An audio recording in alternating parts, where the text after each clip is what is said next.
Mr. Alamin is not in. Dr. Lewis is not in. Ms. Johnson is not in. Ms. Priestley? Ms. Winfrey Carter is not in. Ms. Burns is not in. Ms. Mashat? Mr. Pfeiffer is not in. Mr. Jarrett is not in. You have 2 members present. We have 2 members present. We'll be holding off until we get quorum.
I know. Could all council members please take their seats? We have a quorum.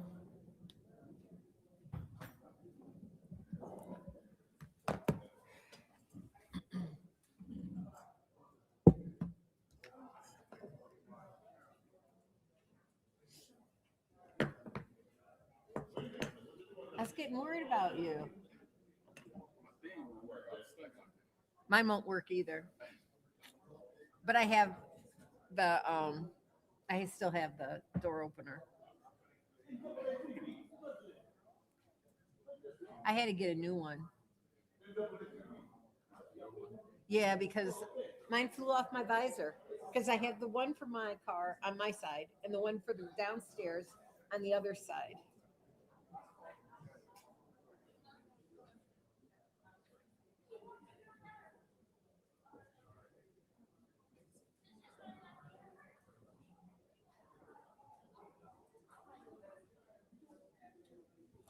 Will council members please take their seats so we can begin the meeting?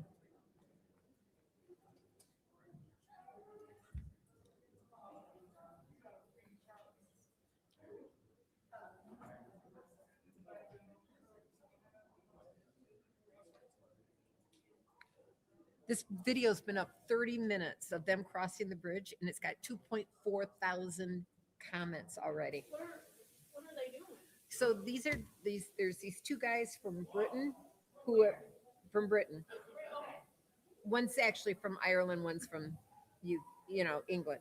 And they are visiting Michigan in the winter because they always hear about Michigan winters. So they're here now. And they've been up the West Coast. Now they're going up into the UP. So this is the first time they've gone over the Mackinac Bridge. They haven't seen it. Like when they oh, they're so fun. The only problem is that they went tubing on Boyne Mountain, and he fell off, and he's up his back. He ended up in the ER, in an MRI or a CAT scan, and he's on drugs and back brace, and he's. So you just taken that off because I wanted to go to Boyne Mountain so bad. Well, the other guy didn't, but.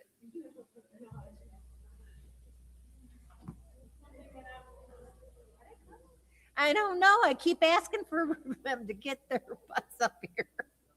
I know we're live. I know. Thank you.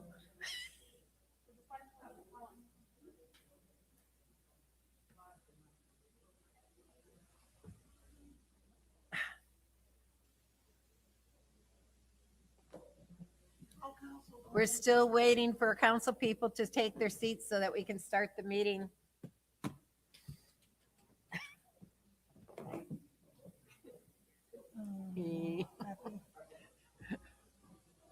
Everybody does. I need my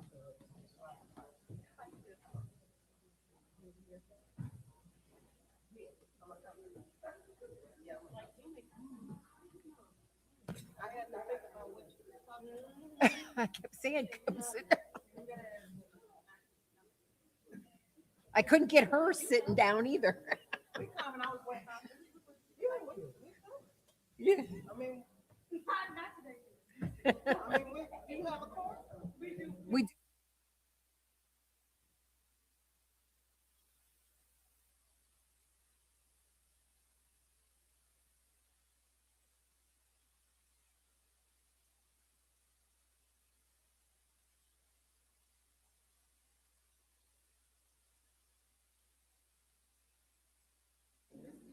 Here we go.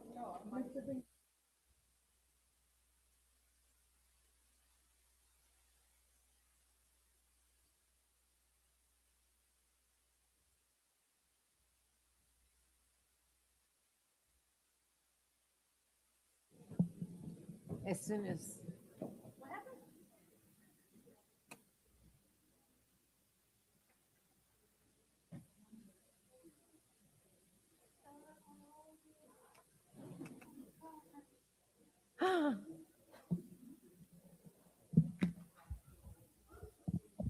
Madam Clerk, would you like to establish quorum with roll call?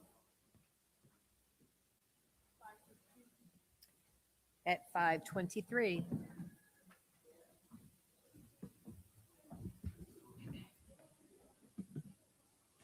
Okay, 5:23. And we will redo the roll call. Mr. Alamin? Present. Dr. Lewis is not in. Ms. Johnson? Present. Ms. Priestley? Present. Ms. Winfrey Carter? Present. Ms. Burns is not in. Ms. Mashat? Mr. Pfeiffer is not in. Mr. Jarrett is not in. You have 5 members present. We have 5 members present. Are there any, reading of disorderly persons, city code subsection. Any person that persists in disrupting this meeting will be in violation of Flint City Code Section 3110, disorderly conduct, assault and battery, and disorderly persons, and will be subject to arrest for misdemeanor. Any person who prevents the peaceful and orderly conduct of any meeting will be given 1 warning. If they persist in disrupting that meeting, that individual will be subject to arrest. Violators will be removed from the meetings. Are there any requests for agenda changes or additions? Any requests? Third time's charm. Any requests? Seeing none, it's now time for public comment. Members of the public who wish to address the city council or its committees must register before the meeting begins. A box will be placed at the entrance to the council chambers for collection of registrations. No additional speakers or slips will be accepted after the meeting begins. Members of the public shall have no more than 3 minutes per speaker during public comment, with only 1 speaking opportunity per speaker. Madam Clerk, who is our first speaker?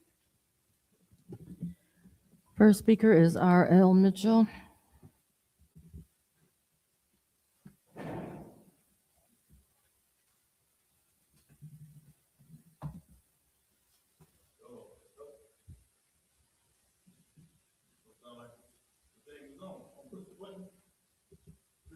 Is the button red or green? Hello. Now it's on. Hello, my name is Ariel Mitchell, and I wanted to address this situation about the last meeting we had, accountability. I called myself going to the accountability meeting to talk about them peoples in the first ward that never show up on when it's time to get their monies, and they didn't show up. Even the first ward council meeting didn't show up. I mean, I went to the meeting was on the 2nd floor, and I went to the restroom on the 3rd floor. Had to use the restroom. And good thing I came out of there early. I wasn't finished using the restroom because eating all this food people giving to me. I came down on the 2nd floor. When I was going in, they was rushing to get out. That Bishop Jones' son, he said, hey, it's all over now. I said, what you mean, man? He said, we couldn't get a form. We had to, and I would have been locked up in the building if I wouldn't have hurry up and get up that toilet down, up and down the street. I would have been locked up in this building, fooling with them cameras and dealing with them 2 goon cops back there ready to pop off, kill somebody around here. Talking about, we call a darky in the building hanging around. There's a whole lot of hiding places in City Hall, but they'll get Snoopy. They bulldog. I mean, they ain't got no German Shepherds. And you do something to one of them things, they just like you say, you assaulted the officer, sir. And we're gonna have to do something to you, like they did on Mildred Street, not Mildred Street, on I can't think of that's a stress street. I went on after the hospital, shot the police dog, and they killed the boys for shooting the police dog because you shot an officer. And I can't think of the name anyway. And then I said, take me back in my hood on Holbrook Street, where your mama made them people wash them clothes. And he said, hey, sir, do you know Sheila Wales? I said, the woman who sang the man's struggling and Jesus came. That's an angel in Bishop Jones Church. Ever since I heard that song, people be coming up to me asking me I ain't never went without money, and people asking me for money. They said, don't be giving them people, the clear man, no money, old tramps. But anyway, about this situation, and then I almost got homeless again. Fooling around with the people, landlords. They kicked me out of the coffee place like the Lakeshore. Gonna kick people out 2 days before Christmas. They can't find them with a search warrant, but if somebody got an issue in your house, sir, we don't want you around. That's how you become homeless in Flint. I mean, stay tuned, America, and see how we deal with Flint.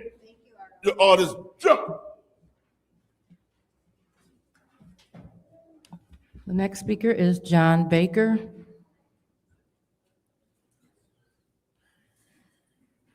Good evening. How you doing? I'm coming to follow up from last week where I was complaining about the quality of the food in the stores. Mrs. Johnson did go out to a few of the stores and saw a little change, which I appreciate. I know that the power that you have as city council people are limited. It's just that I was ignorant to the fact of what you can and can't do. So now that I do know what your limits are, I would just ask that you continue to do as much as you can do. I've set a meeting up with the building city department. I have a meeting set up with Jack Hippie, who is planning and development. I have a meeting set up with MDARD to make these complaints because some of these grocery stores haven't been inspected since COVID.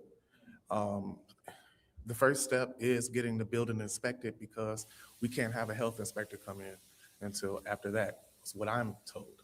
Like I said, I'm still learning. I was asked to actually go into some of these stores and actually go and talk to the owners. But I'm just me, but I will do it. I'm going to do it. And to get them to make a change. One of the stores actually did make a change from the videos that I have been circulating. They emptied out the entire freezer. They just emptied it out. At least it's only fresh food. That's all I'm asking. I don't want to put these places out of business. I've had workers contact me from these grocery stores, just people who work there, cashiers and things. They're like, you're trying to take my job. I don't want anyone to lose their job. We're in a economic turmoil. I want everybody to have their homes and their jobs and all that stuff.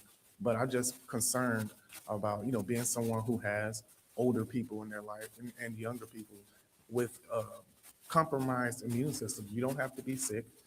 You just have to be too young or over the age of 70 to be a bad piece of chicken or a bad piece of beef has caused the end of your life.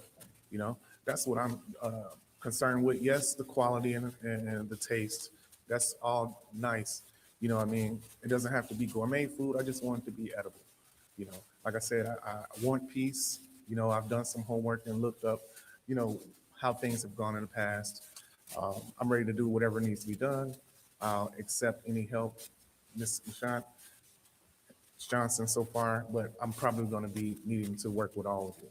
I appreciate it, and see you next time.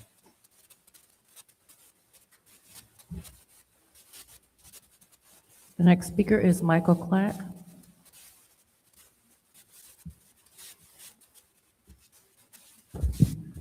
Good evening, Council. Michael Clack, Second Ward. To be honest, I don't even like coming down here, and I want to be clear about that. The last time I was here, I received a warning for simply sitting in the chamber wearing a blue shirt and eating trail mix. The time before that, there was an alleged brawl. Coming to City Council should not feel intimidating for residents who simply are trying to be heard. But here I am because the issues facing our city are too important to ignore. I want to address the recent reports of people freezing to death in our city. Last night, it was under 10 degrees. In weather like this, being without shelter is a life-threatening emergency. Yet right before the coldest part of the winter, the fire marshal reduced the number of people who are allowed to be in the warming center. When warming centers are restricted during extreme cold, people don't just disappear. They end up in abandoned buildings, cars are outside, and unfortunately, some don't survive. This is the time of year when our most vulnerable residents need more compassion, more empathy, and more support, and not less. Many of these individuals have mental issues, and some have just fallen on hard times. If city resources are strained, this is exactly what state-level assistance should be requested. Emergency funding and shelter support exist for moments like this. It just takes leadership to ask.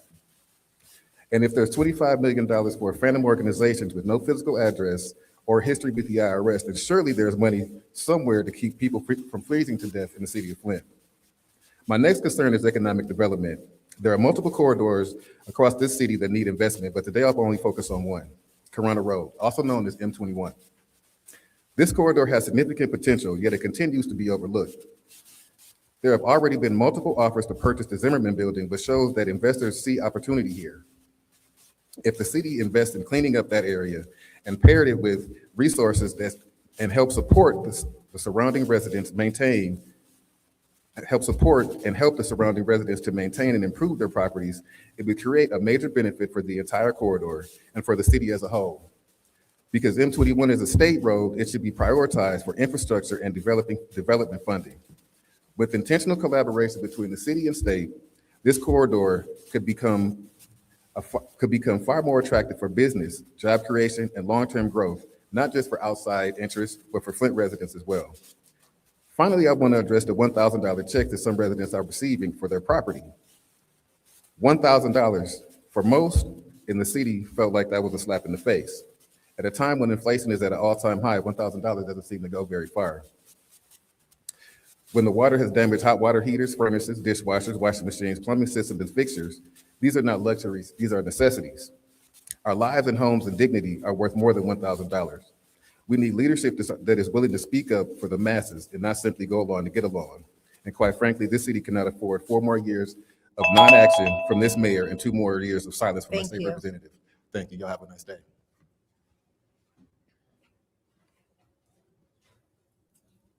The next speaker is M. Young.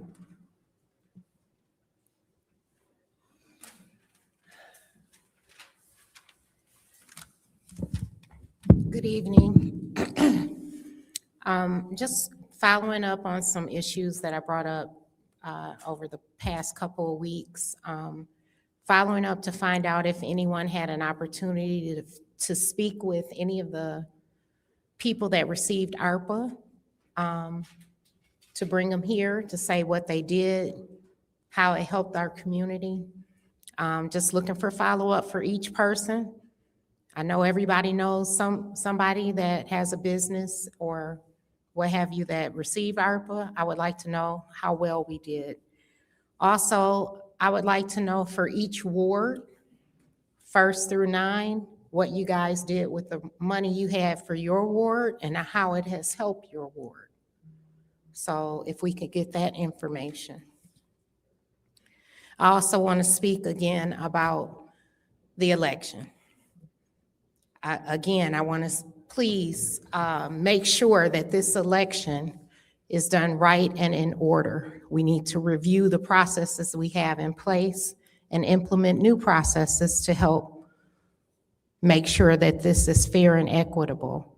Again, I suggest that we change the charter to say, if you want to run for office, you must, if you own your home, you must show your homestead taxes.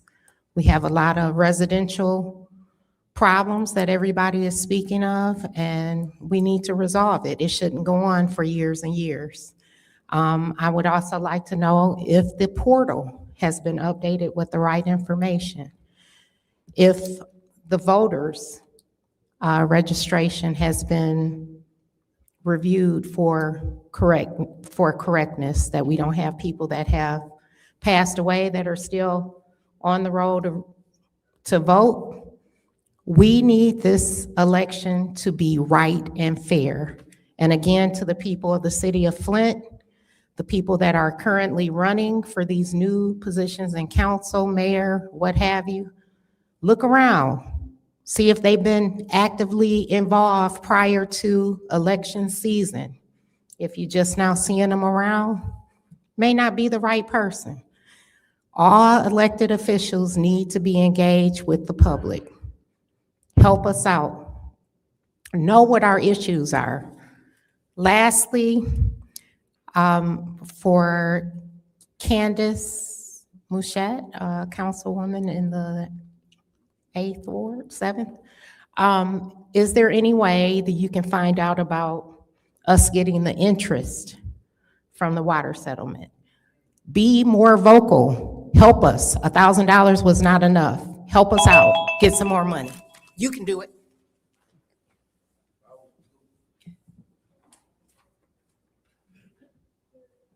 The next speaker is Rich Jones.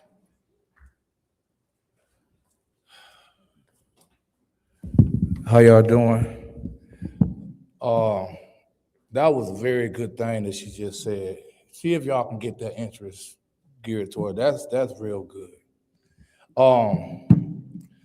Another thing that's been bothering me, I also want to give a salute to everybody in the city of Flint that has been aiding the homeless. There's a lot of efforts going out to give y'all a shout, much obliged for that. But let's just be real. We need to get a building, another building, and furnish it and be prepared next winter for this situation. We really do.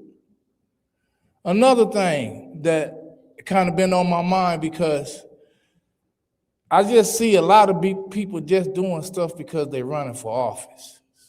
And I ain't cool with it, but I understand it. But when this spring comes, let's do a 30-day cleanup. Me and Quincy, we did talk about this before all of the personal and individual and all the trolling and TikTok and stuff came into play. And what that is, because right now, I just talked to LaShawn about boarding up a house. And first thing came from her mouth is it our house? Is it the land bank house? And that's a problem when it comes to a whole lot of dumps. The city say land bank on it, land bank, the city say the city on it, and this just look a mess. But my solution is for 30 days, whenever it is garbage day, whatever is on the curve, it get picked up. Because I remember when we had the softball games at Bursting, we would go up there and we would clean up after everybody went home.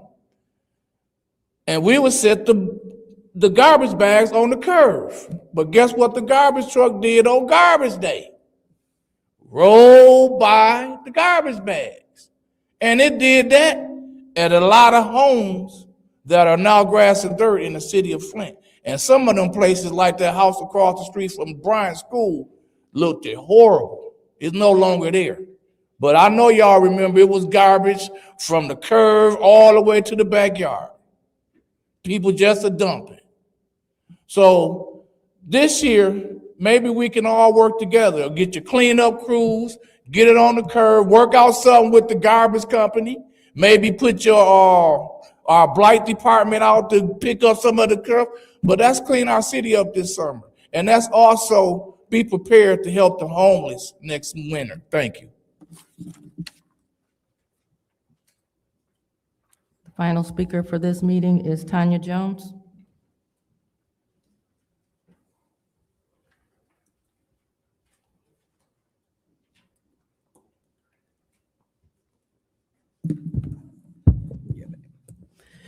Good evening. My name is Tanya Jones. I be advocating for the opioid crisis and for homeless.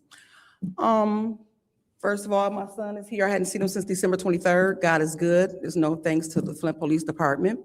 I tried to do a missing person report, and Sergeant Walker told me that he's grown. That's a grown man. My son is autistic. He's a part of the opioid crisis, and if he go missing once a week, once a month, once a year, I'm looking for him. I have every right to do that. So I was told by the Flint Police Department that he's a grown man. So I just want to put that on record. But God brought my son home. He's home now. And I want to thank the council because it opened my eyes up to a lot of stuff that was going on in Flint. Right here, Chris is my newfound son, and he's part of the homeless. I found him in Ballinger Building next to Save-A-Lot. And this is my son now. And today is his birthday. God is good. His friend, K. Rich, froze in the building. So I just want to say that he's an awesome young man, and he's worth it. And when I say the opioid crisis, like I tell Leon, why did he take $150,000 when the opioid crisis is real? That $150,000 could have went to the homeless. I mean, I go out here and go feed them 3 days a week with the color of law. And my thing is, these people, these kids matter. I mean, mothers, Fathers, all of us need to get together. All these kids need somebody to protect them, need to be a voice. These people go out here talking about churches, churches, churches. My son was a member of Ebenezer. That's why it's personal when it comes to Miss Machette, because she knew my son when he was okay. My thing is, where's family? Where's churches when they come together when somebody fall off? It could be your child, it could be your cousin, it could be your auntie, it could even be you. So that's personal. You on council. So like LaShawn came down and reached down, we done had our difference, but she came down and spoke. You see my son sitting in this audience. So if you really cared about the people, you would acknowledge my son. Because like I said, my son matter, Chris matter. And I'm going out here tonight and tomorrow night. God give me the strength. I'm gonna keep on going. So you guys be blessed with the homeless lives matter, and opioid crisis is real. Take care.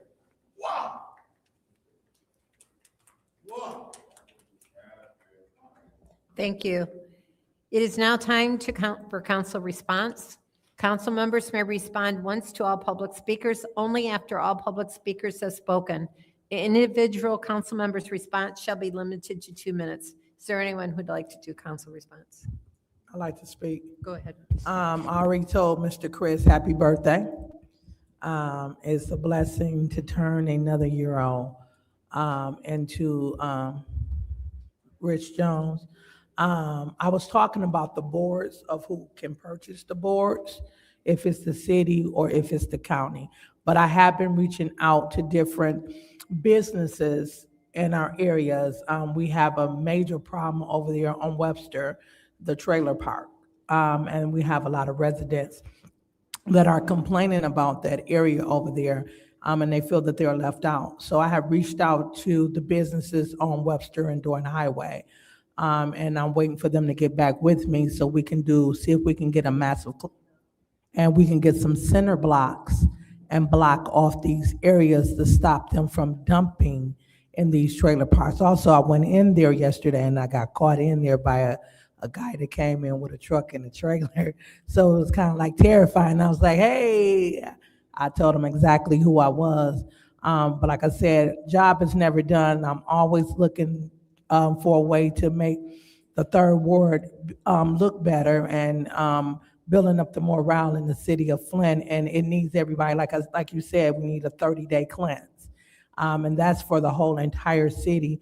And if we can get people to donate us dumpsters and different things that they can do in the city, and get the businesses in our city to help and contribute back to the city of Flint, it would be great. But great ideas, and I'm looking forward to working with you. Thank you. Anyone else? Go ahead. Thank you. I do want to address a couple of different things that were said tonight. I do want to talk about with the freezing temperatures, which you are correct in the fact that I know that the city has designated 2 shelters. The only problem is they only run for a certain amount of time. So we do need to look at doing something long-term overnight, because on Friday and Saturday of this week, we will have negative 11 degrees. And so there will be a lot of people who will find themselves out in that weather. And so I'm hoping that there's something that we can do in the interim while we await figuring out a more long-term solution. But you are correct. I will ask around and ask some questions about if we have any plans for Friday and Saturday night with addressing the negative 11 degree weather. Water settlement interest money, done and done. I will ask, done and done. Another thing I want to address, there are, in addition to people being outside, we've also had some animals that have been left outside as well, some dogs that have unfortunately succumbed to some of the temperatures. We do have several ordinances that address animal cruelty, animal shelter, and what should be done. I do want to remind owners that we do have ordinances in place about dog cruelty. If you do see a dog that is not being properly cared for, if you see a dog that is being neglected and left out in cold temperatures, you can call the Flint police and they will take it from there, because they can be prosecuted by the city for keeping dogs in inhumane conditions. I do also want to reply to the question about our ARPA money, and if we have people willing to come in. I do, and they are, and they will. I just have to get them scheduled, but they are going to come in and talk about some of the things that they have done with the ARPA money. I only have 8 seconds left, so I'll yield. Thank you. Anyone else? Go ahead. Yes, Go Madam ahead. Chair. Go ahead. First, I would like to thank all of the residents for being here, and those of you who have come forth to the podium to talk about your issues and/or concerns. I did want to speak on the property portal. Michelle brought that up as far as, and Madam Chair, through you to Clerk Davina. Clerk Davina, who is responsible for updating that property portal? Because I did go on, I'm on it all the time, but I noticed who's responsible for going out, taking the pictures of the homes and making sure that it's updated? It's my understanding it's a function of the land bank, the county land bank. It's not a clerk function, I will say that. Okay, And that's the property portal, not when you go to the city of Flint property search, that's city business, but that's property portal. It is not a function of my office or anything like that. I believe it's the the county. City of Flint property portal? Correct. Okay. I know at one point, and I'm thinking at one point, didn't the development department, were they responsible for updating and going out and taking the pictures? So you can do a property search through the City of Flint website. That's different than that property. I'm talking about the property portal, the Flint Yeah, so I think property it's portal. changed hands That's the land bank. several Okay. times, but, yeah, so I Thank don't you. know for sure. Thank you, that's your time. Anyone else? Anyone else? I'll take a few minutes here. I'm I did make some notes in regards to the grocery stores and cleanliness. I think that if you see something, you need to say something and contact the health department, the Genesee County. They're the ones that have the sanitation requirements. Mr. Clack, in regards to economic development, I'm sitting there and I'm reading all these economic development that is happening in Burton, right around the corner from me, and nothing's happening here. My question is why? Why are they doing it in Burton and not here? And I want to see that change, and that's just going to take time. I sit on the city's economic development board, and we get very little information. We get very little inquiries on that. In regards to the water settlement, Ms. Mashat did mention about the interest, but that is all governed by the courts. And we have very little to say and anything to do with it. Is $1,000 enough? No. But it's out of our hands, and I wish I could do something about it. I'm not a part of any court settlement. I'm not going to be getting any money from any of this, so I have no access to grind in this fight. I'm fighting for the people because they need it. But we have no say. It's all out of the courts in DC that do it. Rich, in regards to boarding up houses and things, if I could name 10 addresses off the top of my head that I would love to go in and board up. And they're privately owned, or they're land bank.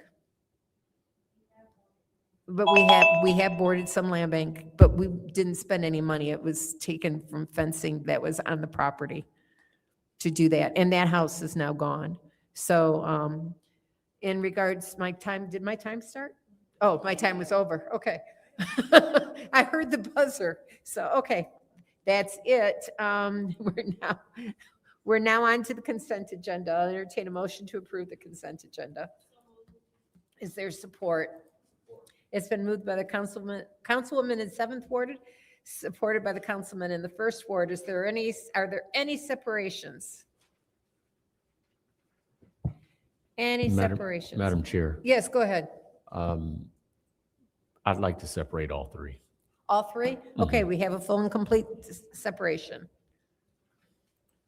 Okay, so our first resolution is 260024, NYE Uniform Company, uniforms for the Flint Police Department. I'll entertain a motion.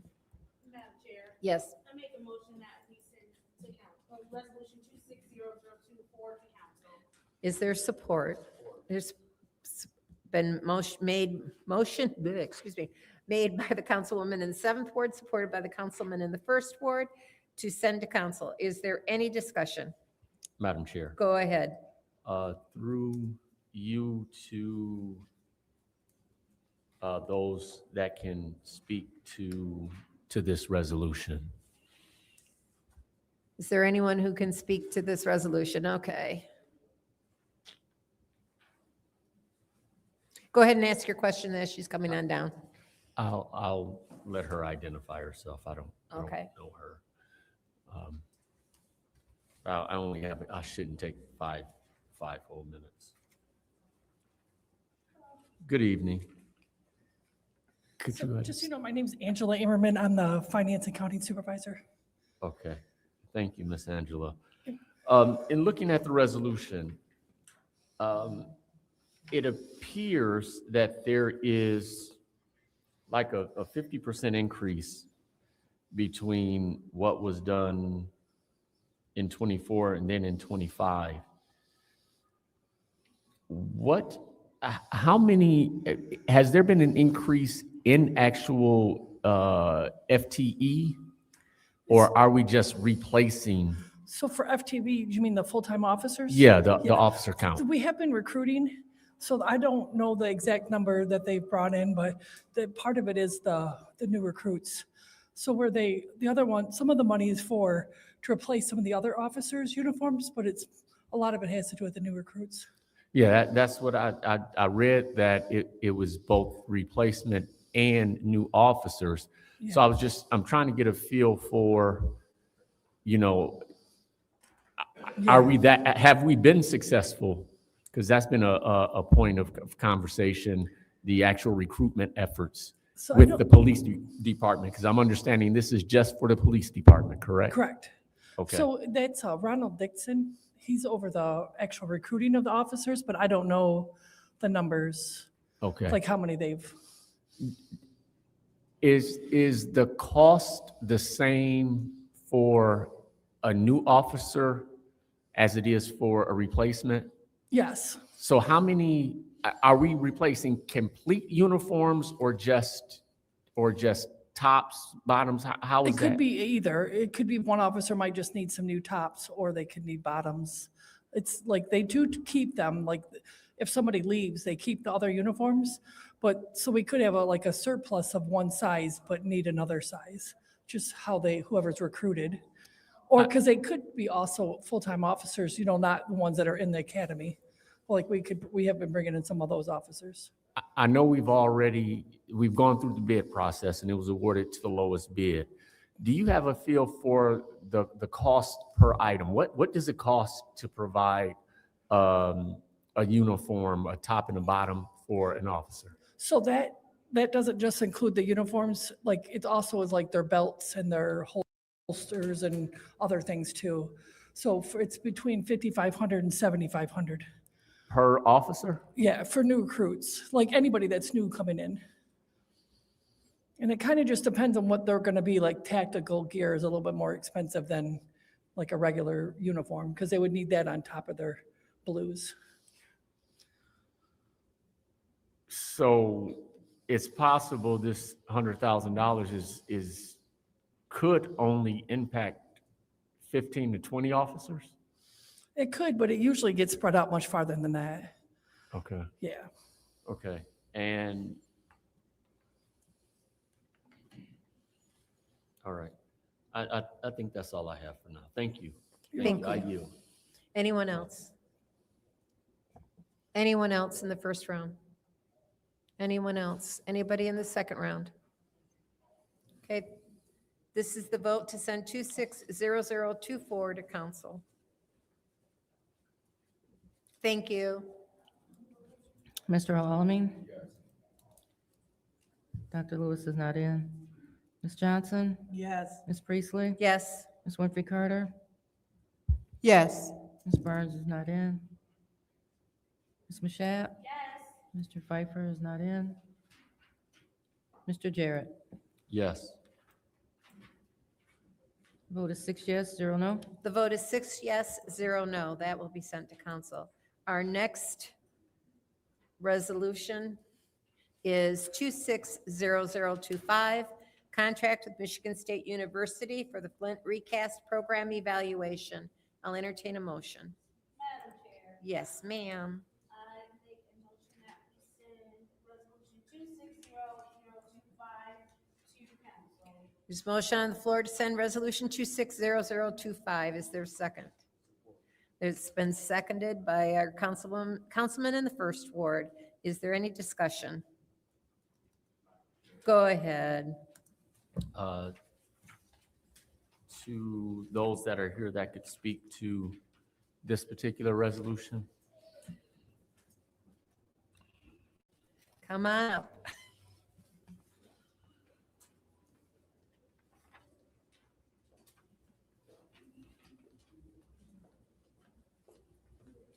Good evening. Good evening. Could you introduce yourself? I'm sorry. I am Michelle Scott. I am the Community Liaison and Program Coordinator for Recast and CVI. Thank you. We,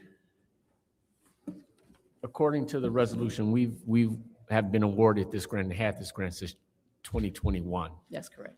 Okay. And this is basically just a renewal of sorts for the year. Yes, for the 5-year contract. This is the 5-year. last year. And I'm looking at some of the review documents, and they're dated September 2025. Can you help me understand the process that this goes through before it gets to us? I'm really trying to understand why, if this period for the grant is September, we're January seeing it. And this is not exclusive to this grant. This happens often. I'm really trying to get my arms around the process. The process mainly is preparing the contract, first of all. Although this is the 5th year, it does repeat, but we made the language could change. The attorneys go through it. They look over the contract after it's prepared. Then we gather the documents. That could take a certain amount of time to get that done.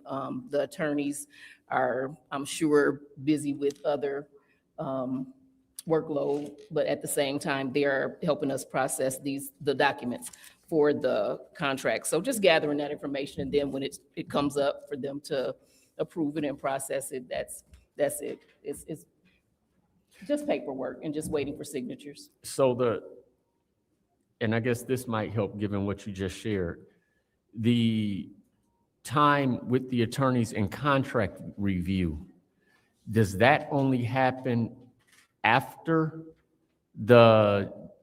as this one is dated, today's date, September 24, 2025, staff review? Or is any of that starting before the staff review? The staff review will come first. Okay. And then that triggers the rest of the process. That's correct. And once it's been, the contract has been reviewed, then we'll go around for signatures. And then we'll send out to the organization to have their signature. And then it comes in front of council for the resolution. I'm sorry, the resolution will come before council. Then we have to send the contract out to the organization to be signed. After they go over and they look at it, and if they have some revisions, they can do that at that time. And then we'll get that signed, and hopefully we get this signed like the other 3. This one particular one is part of a 4 organization packet, which already was approved. They just had some changes in this one. So that's why this one wasn't with the other ones. However, after that, after the resolution is passed, then we send it to finance, and then it goes through a process as well too. So it takes some time. I can understand in year 1 how that process works out that way. In year 5 or the following years, is there anything in the guidelines of the funder or that prohibits us from starting the process the week before the reporting period or the performance period starts. Could we have started this instead of September 24, maybe July? Oh, absolutely. 24? It was started. The process does start that early. The other part to that is sometimes we have to make sure that all of their documents are up to date. The insurance is saved. The insurance ran out for one of the organizations July 25th. But the next one starts August. You have to wait and you have to catch that up. So that one, if we started sending it out, then it expires, and then we have to wait and get the updated one and attach that one. So everything is correct as far as the dates go. So it could be any number of things. Thank you. And again, I'm mostly speaking to not just this resolution, Yes. but others that come where Yes. we're asked to approve it after Yes. the period has started. So Thank thank you. you. Yep, you're welcome. Can we turn up the volume on that? I can barely hear it.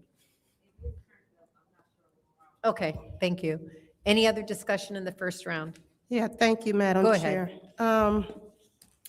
I have a question.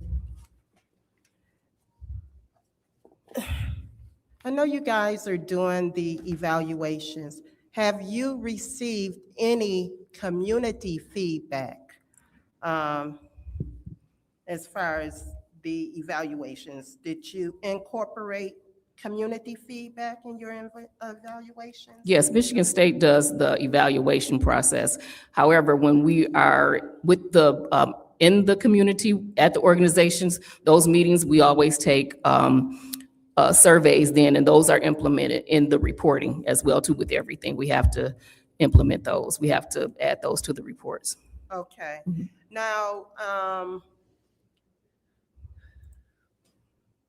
okay, I guess I understand. How many organizations are there under this recast grant, do you know? Oh, I'd have to get back with you. There's quite a few, because each one of the subawardees has organizations that they deal with, or that they may fund or do mini grants with, or whichever. So it's quite a few.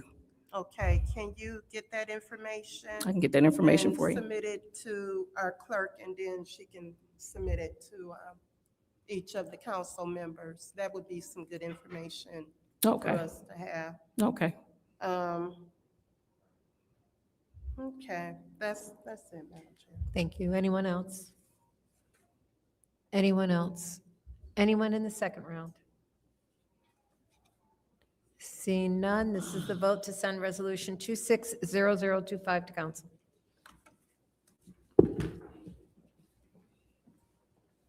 Dr. Lewis is absent. Ms. Johnson? Yes. Ms. Priestley? Yes. Ms. Winfrey Carter? Yes. Ms. Burns is absent. Ms. Mashat? Mr. Pfeiffer is absent. Mr. Jarrett? Yes. Mr. Alamin? Yes. Vote is 6 yes, 0 no. The vote is 6 yes, 0 no. That will be sent to council. Our last resolution is 260027. Exlim Dewatering Solutions, Inc., Link Detection Survey Program, Water Service Center. I'll entertain a motion. Madam Chair, Yes, ma'am. I'd like to make a motion that we send resolution 260027 to council. There's a motion on the floor from the councilwoman in the 7th Ward to send 260027 to council. Is there a support?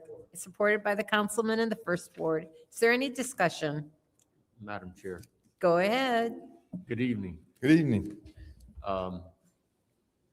If you can go ahead and state your name for record, please. Howard Hudson, Water Service Center, Water Supervisor. Thank you, sir. With this resolution, I just wanted to try to understand exactly how this works. I read in here somewhere that we're looking to go from every other year to annual leak detection survey. What actually happens with this survey? Is it driving around with equipment, or what actually happens? Okay, what they do is they have what we call collators, and they place them on valves throughout the city. And these collators collect information on water, the flow of the water. They listen. They can tell if the water's at a high flow or a low flow, and if it's at a really rapid flow, indicating a leak. So you have a valve, point A, point B, and you got a normal flow here. And then you have a leak in that area. Now you have a rapid flow, and it detects that flow. Then they use an audible listening device to walk that line and find that leak. They can locate, pinpoint right on top of a leak. I've used them before. They're very efficient at what they do.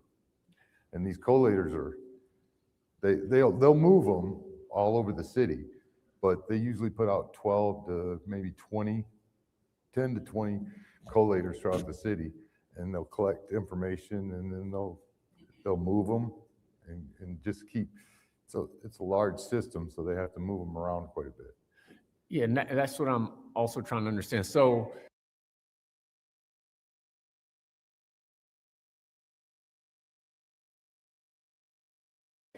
they'll get moved throughout the city. Over what type of period of time is the data collected, and how often they'll go out annually? Okay.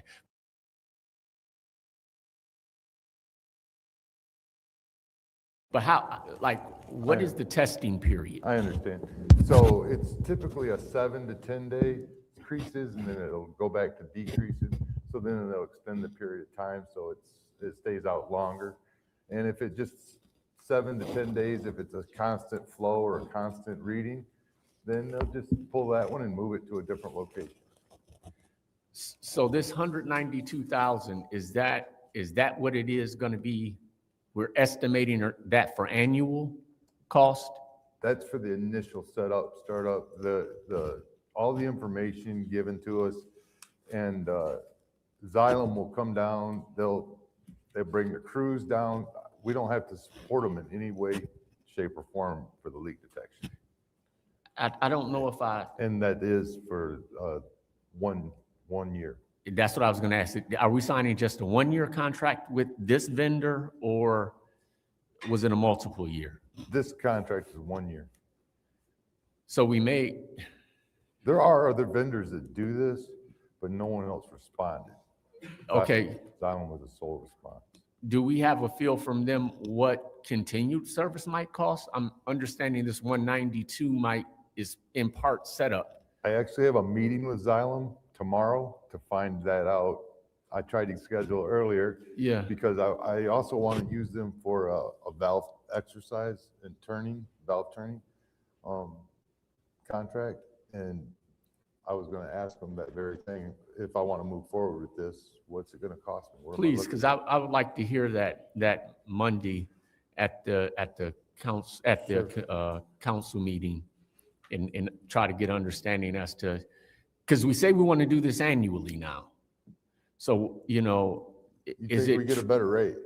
Yeah, is it going to be, we're saying this first year, 192, and that's part of setup. Okay, so after the setup, and we only signed a 1-year contract with them, next year we go with somebody else, is that another 192 because we got to set up with a new vendor? So what could it look like to do the renewal with the same vendor for the service? So. And that'll be a question I ask them. Thank you. I like the way you're thinking there. I yield, Madam Chair. Thank you. Anyone else? Yes, Madam Go Chair. ahead. I have a question. So the last time we had a leak detection project was in 2015, right? 15, yes, ma'am. I think that's what the paperwork says. That's what I read also. What were the results? Of that leak detection? Yeah, do we have the results? I have no idea what those results were. I haven't seen them. and Okay. They haven't been made I mean, that's evident to me, been so I quite don't know. quite a while ago, but 10 years, Yeah. 11 years. and there's no results out there of that. These results will, I mean, you can go online and look at these results when they post them, when they Yeah. put them up, they'll be on, Okay. they'll That'd be have good. them available. Not Okay. only to me, but they'll be available to the city. That'd be If you good. want to use them. you Yeah, know. because we need transparency. Right. People need to know. Okay. Yeah, I was just wondering about the results from the last leak detection project. It should have been attached to our agenda if we had some. All right, thank you. Thank you. I yield. Anyone else? Anyone else? I just had one quick question when I was, Yes, ma'am. when I was looking at this, and I think that doing a leak detection is important. We have so many water main breaks, and then we get the sinkholes, and it takes a while for you guys to get back, able to repair those. Yes, So ma'am. being proactive is a very good thing. And so I just wanted to thank you for being proactive on it, because, I mean, I heard, was it the city's water main that broke over by Starlight a week or so ago? Yes, ma'am. And it flooded everything out, and I heard about it, and I live right there, so, let's stop that. There's something else this will detect is any water mains that are going through storm drains that are leaking, this will find them. And typically, we might not find that leak. It might go years before this leak. And just think of all the water that is running through that storm drain into the Flint River. It's paid for.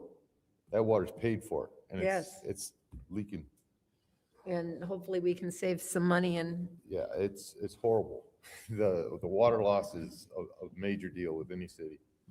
yeah, and especially here. And I know this is the time of year that we're gonna get more of the water main breaks as the ground thaws and freezes Yes, ma'am. constantly. And that's, This is the hot time.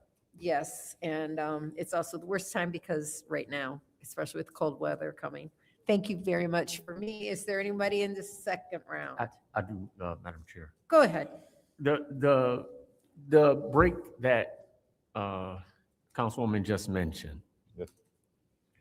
An informed guesstimate, what you think a break like that might cost the city? There's so many factors that go into that. You know, Mhm. you're talking about the size of the break, the amount of pressure on the pipe, the water loss alone can be expensive. Yeah. Then you're dispatching crews out to that job. They're working overtime. They're working, who knows how many hours. Do we do any?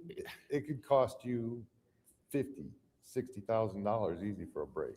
Yeah, and I guess I'm asking for two reasons. One, to try to understand best I can what something like that ends up costing, and then to look at that in relation to the 192 that we're looking to invest as not necessarily insurance, but assurance that could provide for us information to help to prevent the break, is what I'm hopeful that it's able to do. That's what Is it's that- intended to do. Okay, so again, if I could, and I would assume that somewhere along the line, when these breaks come, when they've come, we've been able or made it a point to try to assess, what does this thing cost us? Well, I've currently, within the last 10 days, I've been working on a water loss chart. So I can try to get my foremen to give me an idea of how big that break was. Was it a hole? Was it a crack? What was the pressure at the time? Did you call the water plant and get a pressure reading so I know about how to estimate how much water we lost through the system at that time? Mm-hmm. And I'm going to start asking, I haven't asked yet, but I want to start asking, what hours did you put in on that? How many hours were actual out there on the job? Was what equipment was used? How much were we paying for that equipment Right. per hour? And what inconveniences did the citizens suffer? Did Did we have to close a road down? Did we have to close a lane down? Did we have to close anything down? Yeah. And what about the cleanup afterwards? What'd that cost us? And So I I'm would gonna think start- that we would want to know, you know, and be able to I say could, what these things cost. Again, I- and I'm not trying to give you a job to do. No, necessarily, but that's something that's serious and it's important, not only to you, but to me too. Mhm. So I like to know where our money's going. Thank And, you know, I could get something together on that leak and I could give you an estimate on the price that we spent. That'd be wonderful. I'd like to say thank you. Thank you. Is there any other discussion in the second round? Thank you very much. Thank you. This is the vote to send resolution 260027 to council. Ms. Johnson, Yes. Ms. Priestley, Yes. Ms. Winfrey Carter, Yes. Ms. Burns is absent, Ms. Mashat. Yes. Mr. Pfeiffer is absent, Mr. Jarrett, Yes. Mr. Alamin. Yes. Dr. Lewis is absent. The vote is 6 yes, 0 no. The vote is 6 yes, 0 no. That will be sent to council. Okay, our next item of business is a special order discussion item on the future of water rates as requested by myself for a 15-minute presentation or discussion. So the reason why I asked for this is because we did put some ARPA money into the water fund last year, and the water fund doesn't seem to be getting healthy. That was just a stopgap measure. And we all know that we don't want to raise water rates, but we are tied into a 30-year contract with GLEWA. And that, during that time with GLEWA, our water rates have been, what we're being charged has been increased. And yet KWA, of which we are a stakeholder and an owner of that system, the rates have not increased. They have actually gone down a little bit since it began. So I wanted to have a discussion with where we stand on it, where the fund stands, what's the future look like, how much do we have outstanding in receivables, and how are we doing? And so I'm going to ask Amanda, can you come up? I hope I gave you enough time. I'm sorry, I was ill the last week and I wasn't able to get my thoughts organized.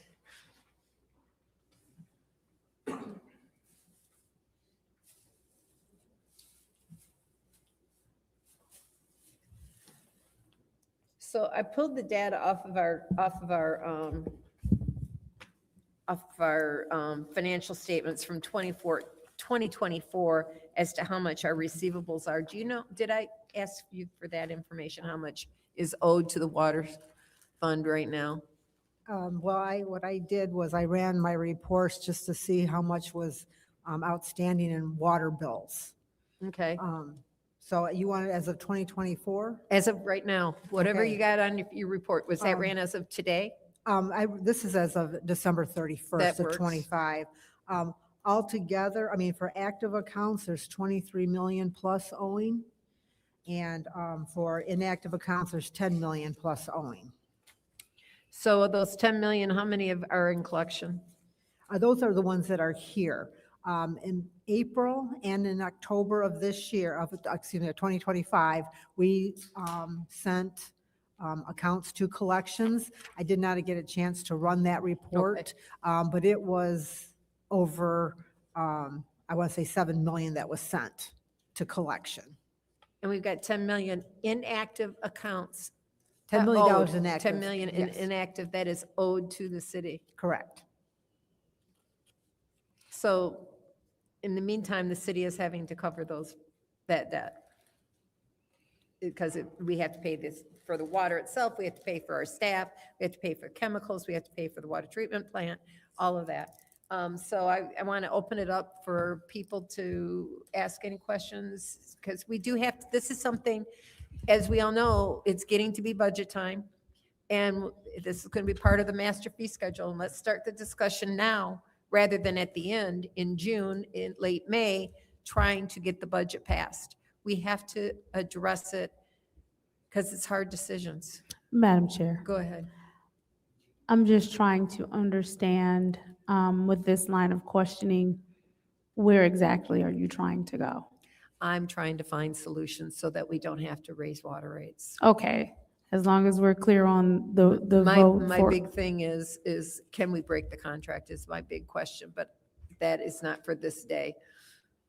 The eyes get big. You know, some things between you and your attorneys. Just, Right. I do think that, first of all, thank you for this discussion item because we absolutely do need to have that discussion. Is there any way that we can get something via email that tells us where we are right now on this day and how it's trending if we stay where we are? Okay. Finance is currently working on a cash analysis statement. Okay. And that's something that they are just starting to work on as we're doing our audit.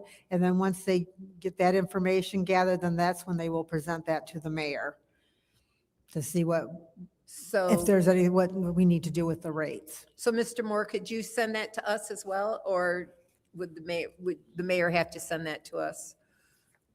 I mean, we can request. Request it. We can request it from the mayor. The process I normally follow is I prepare it, I provide the information to the city administrator, and then if he blesses it, I send that on to the city council. Okay, So in your cash analysis statement, what goes into that? What, I look at all the anticipated revenue for the current rate structure, compare that to the expenses and the capital improvements that we're planning to do during the year. And I try, with that, we try to estimate what our cash position will be during the year, and particularly at the end of the year. If we are worried about the cash position at the end of the year, then we will have a conversation with the mayor and the city administrator to determine what goal they'd like to have, whether it be to revisit the capital improvements, whether it be to revisit the rates, whether it be, whatever options, all options are on the table at that point. And we haven't got to that point. We just started to work on the cash flow. so with our capital improvements that you're discussing, I believe there were some loans or grants or something that we have for some capital improvements, correct? Most of the loans that you're thinking about are with the wastewater side of things. Okay. And we do have some significant grants on. that So what are would be both some sides. capital improvements on this side of things that we have to take a look Right, at? right.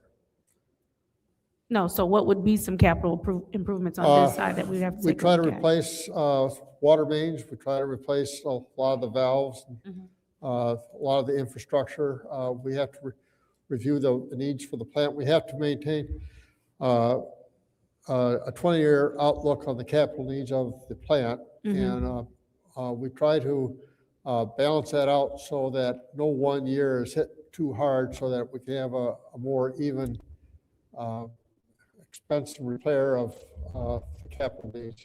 And historically, and this might be more of a question for Amanda, but historically, have we received grants or any type of loan or anything to make capital improvements We for yes, this side? So for like we water have mains? received, and- yes, we've received some significant grants a few years back. I mean, there were millions of dollars worth of grants that we received. So we have made some significant improvements in the infrastructure over the years. It's just that with a water system, you always have to look at the status of everything, and you have to make a plan to replace sure. something every year. Are those same grants that we received in the past, are those grants available now? Or how would that process work? That's not my area of expertise. I'm not sure I can answer that question. Is Amanda able to answer that question? That's, I don't think so. That's not her area of expertise either. No. Is there anyone here that is able to answer that question about grants? And if there are any that would be possible?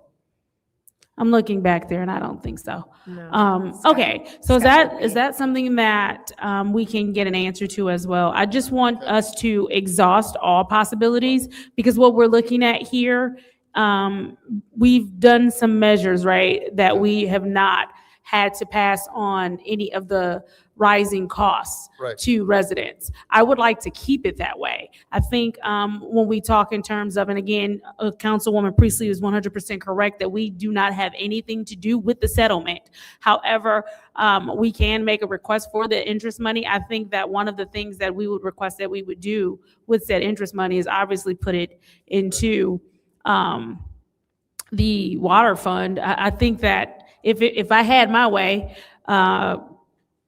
there would have been a lot of people not involved in certain ways, and settlements would have gone as they should have gone for residents, and then also people would not be paying water bills. And since obviously that's not what happened, I do want to ensure that we are in a place where, if at the very least, we can ensure that they are not paying higher rates. Because one of the things we know historically is that our water rates were illegally tripled at one point. Yes. And so we are here now. And this council is going to do everything that we can do. I'm going to speak for myself. I am going to do everything that I can do to not raise water rates. That will not. I think Be it's an fair to easy say that's the thing. mayor's position as well. He doesn't want Mhm. to raise water rates. All right. I will yield the floor because I'm sure my colleagues have some questions. Councilwoman Priestley, I do want to thank you again because this is a timely discussion. We do look forward to the information that you will provide for us, or the administration will provide for us regarding the rates. Thank you. Yep. And anyone else? Madam Chair, Yeah, go ahead. through the speakers, could you guys tell us what trends in population growth or decline could impact water demand and pricing in the future? I'm sorry. What trends in population growth? The population has been trending down, Okay, so how would that impact? and that Price.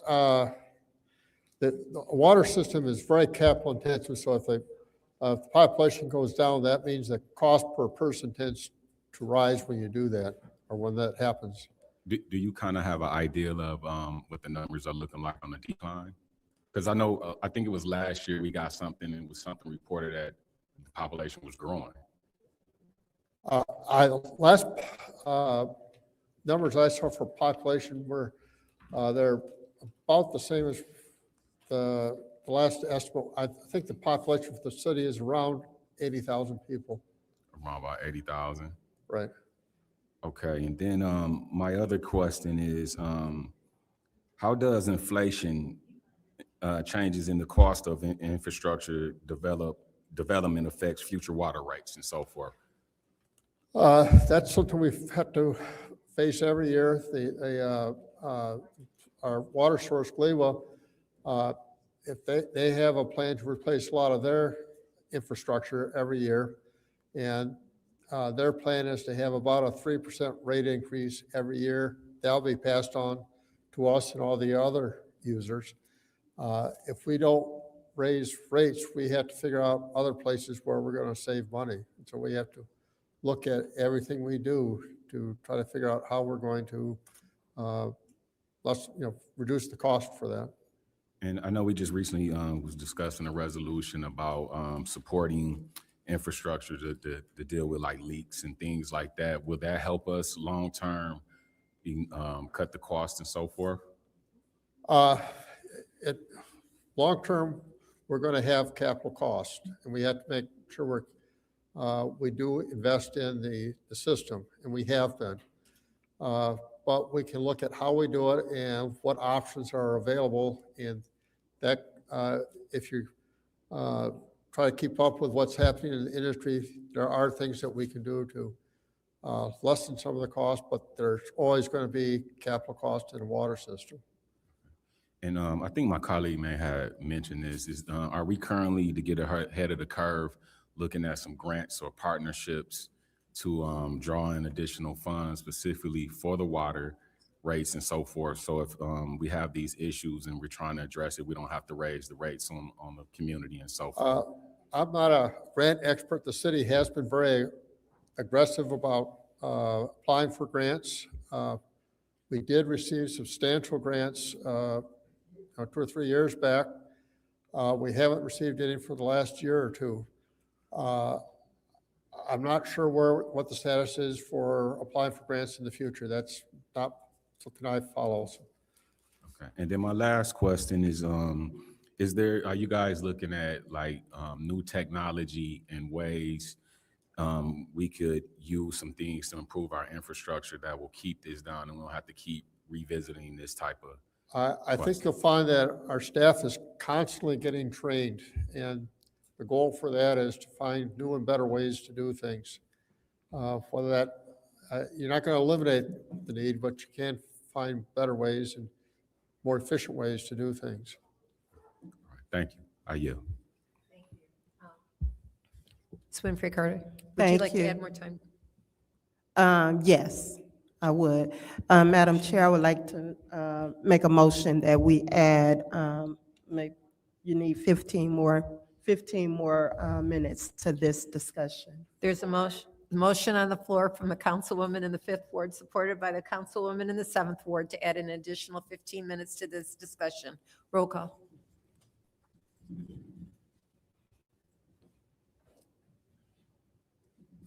Ms. Priestley? Yes. Ms. Winfrey Carter? Yes. Ms. Burns is absent. Ms. Mashat? Yes. Mr. Pfeiffer is absent. Mr. Jarrett? Yes. Mr. Alamin? Yes. Dr. Lewis is absent. Ms. Johnson? Yes. Vote is 6 yes, 0 no. The vote is 6 yes, 0 no. Go ahead, Ms. Winfrey Carter. Okay, I have a question. I want to find out, what is the current collection rate for water bills? And also the water bills that are delinquent? I don't have the exact number of the collection rate. However, just as, you know, anytime we send out shut-off notices, that's when collection rates do rise. People are usually just prompted by that. I can get you that number and I can email that to you guys to tell you what the exact number is. Right now, Okay. it's slower because of the weather. And then how are we doing? We talked about the people who have really, really high past due water bills. Right. How are we collecting that? And Like I are we said, being successful? We are trying to get to them. A lot of the ones that have the higher rate, like the one that was emailed to me, it's because there's problems with the curb boxes that need to be reset. So they're trying to work on it. I was talking to Dan about that when we were back there about that, so we can get, you know, more crews working on those kinds of accounts, because we had an account today that I don't know why we didn't get them turned off, why they got skipped, but they did. And so we're going after, making sure that we get to those. Because we have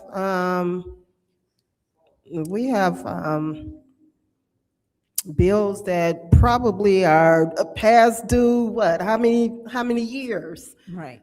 But unfortunately, all we do is, you know, it's set at a current bill plus 10%. I mean, that does need to be raised, so that way we can collect more each time.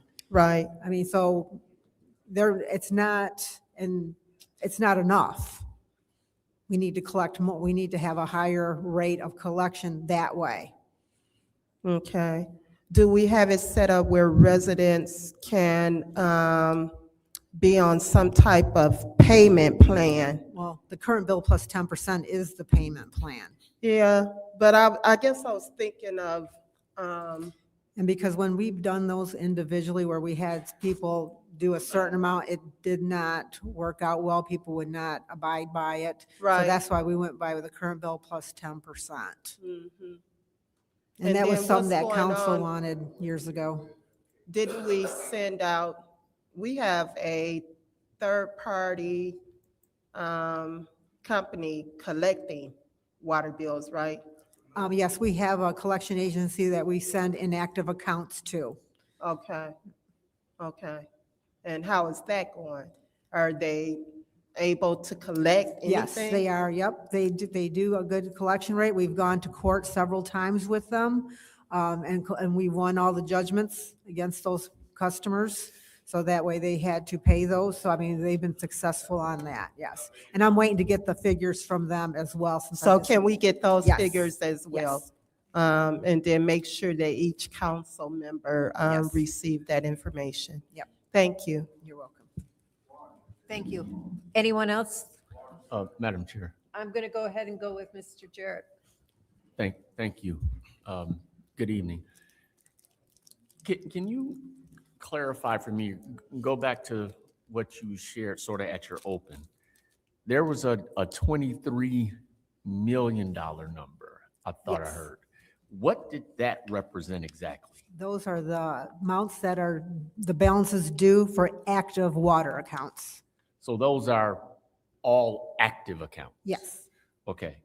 And then you said a $10 million number. What did that represent? inactive accounts.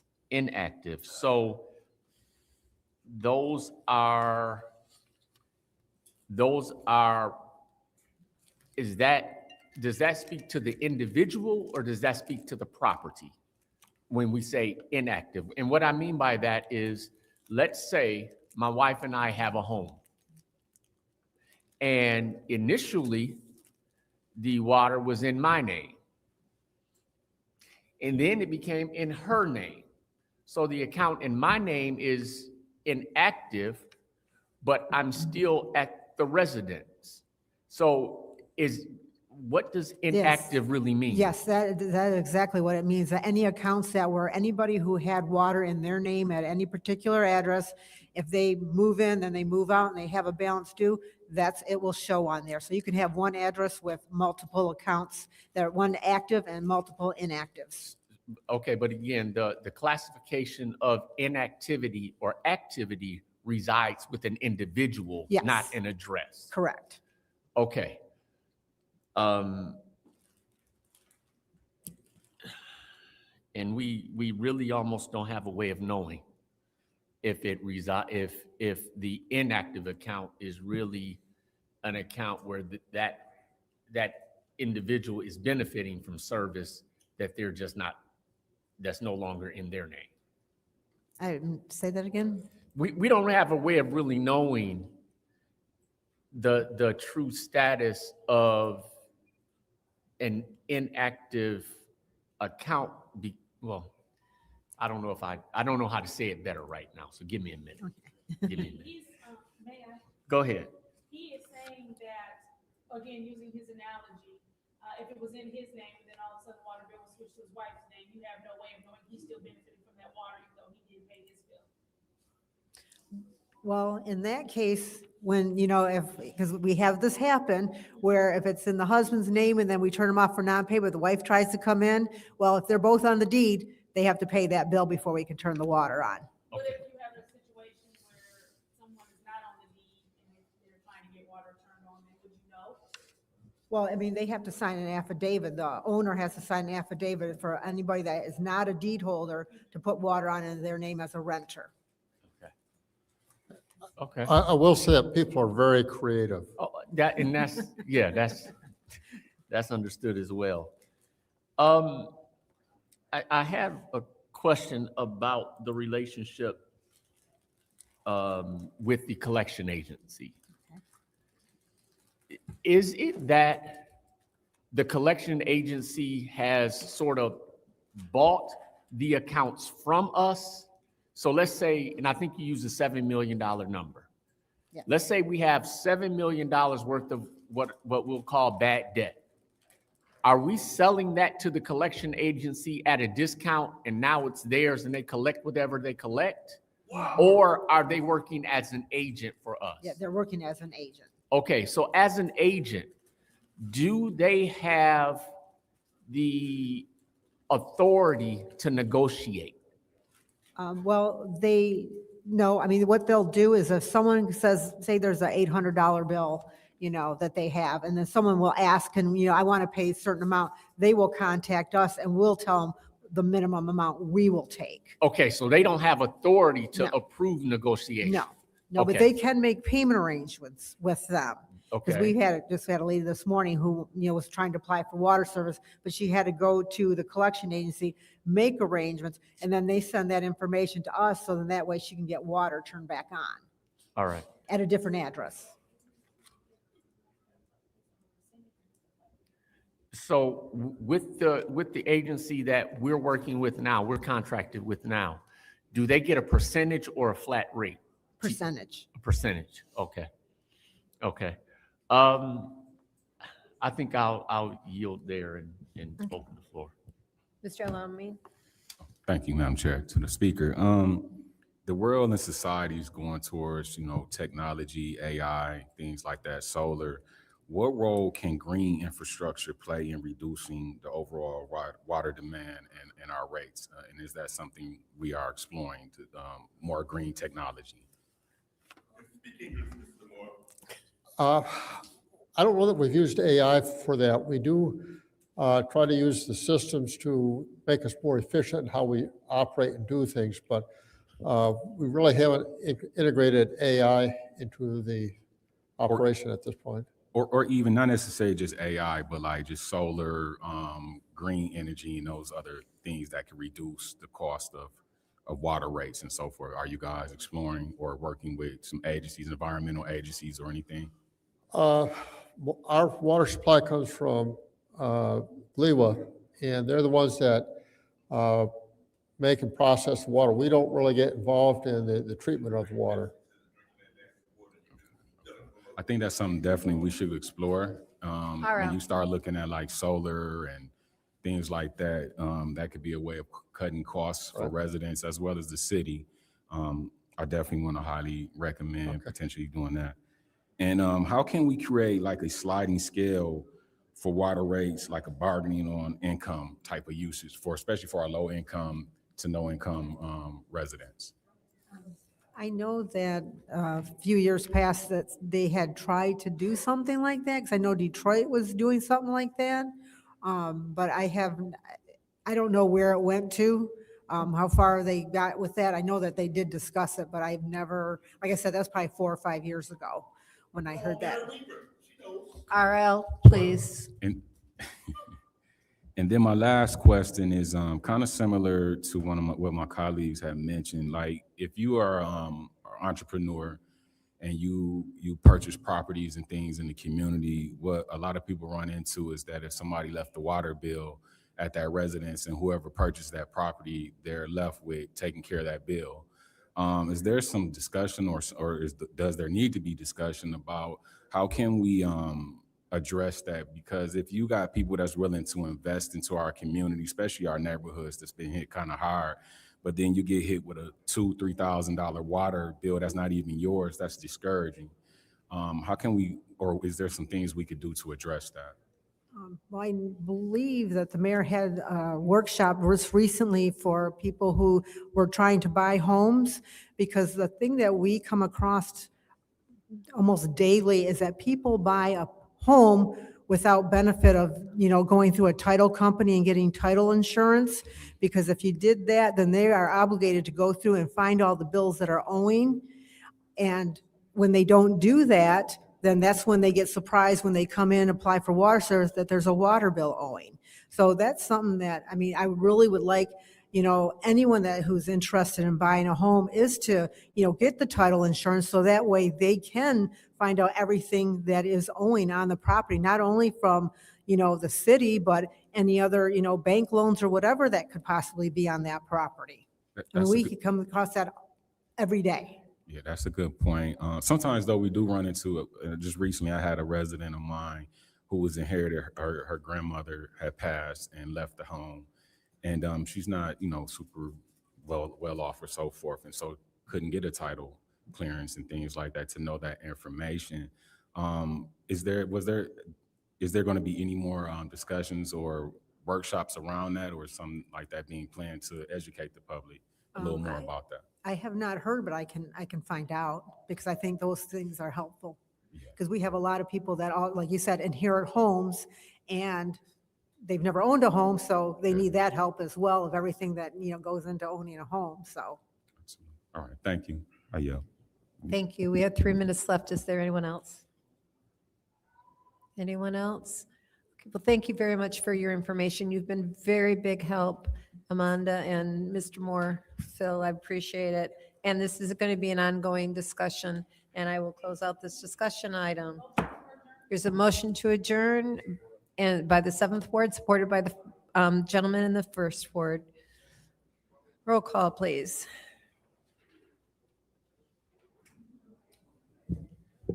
Ms. Winfrey Carter? Yes. Ms. Mashat? Yes. Mr. Jarrett? Yes.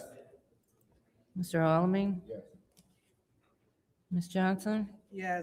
Ms. Priestley? Yes. Vote is 6 yes, 0 no. The vote is 6 yes, 0 no. This meeting is adjourned at 6:48 PM.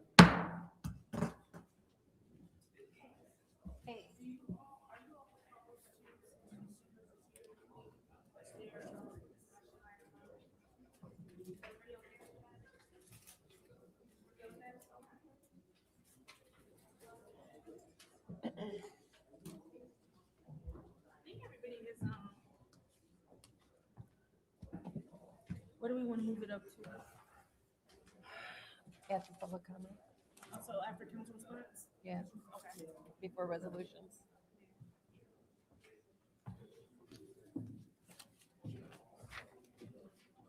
Thought we had, I'm doing government oh, ops. there it is. I'm doing Okay. government ops. What are we doing, government ops? I'm doing now? government ops, yeah. Madam Clerk, Where's my? I do not believe that there is anyone who needs to fill out a speaker slip. If there is someone who has not had an opportunity to fill out a speaker slip, please take the time to do so now if you want to speak during this meeting. Madam Clerk, I do not believe anyone needs to fill out a speaker slip, so I am going to go ahead and start the meeting.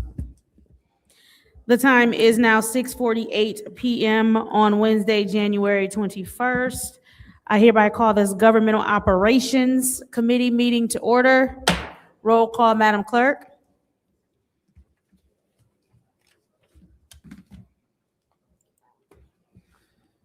Mr. Alamin?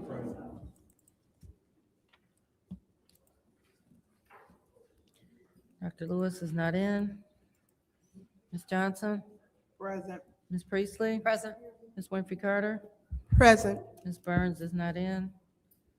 Ms. Mashat? Present. Mr. Pfeiffer is not in. Mr. Jarrett? Present. You have 6 members present. We have 6 members present. It is now time for the reading of the disorderly person city code subsection. Any person that persists in disrupting this meeting will be in violation of Flint City Code Section 31-10, disorderly conduct, assault and battery, disorderly persons, and will be subject to arrest for a misdemeanor. Any person who prevents the peaceful and orderly conduct of any meeting will be given one warning. If they persist in disrupting the meeting, that individual will be subject to arrest. Violators will be removed from the meeting. Are there any requests for agenda changes and/or additions? I would like to make a change to the agenda. I would like to move both of our special order discussion items to after council response, and I will order without objection if there aren't any. So it is ordered without objection. Moving on, are there any other changes? Seeing as how there are none, it is now time for public comment. Members of the public who wish to address the city council or its committees must register before the meeting begins. A box was placed at the entrance to the council chambers for collection of registrations. No additional speakers or slips will be accepted after the meeting begins. Members of the public shall have no more than 3 minutes per speaker during public comment, with only one speaking opportunity per speaker. First public speaker, Madam Clerk. First speaker is R.L. Mitchell.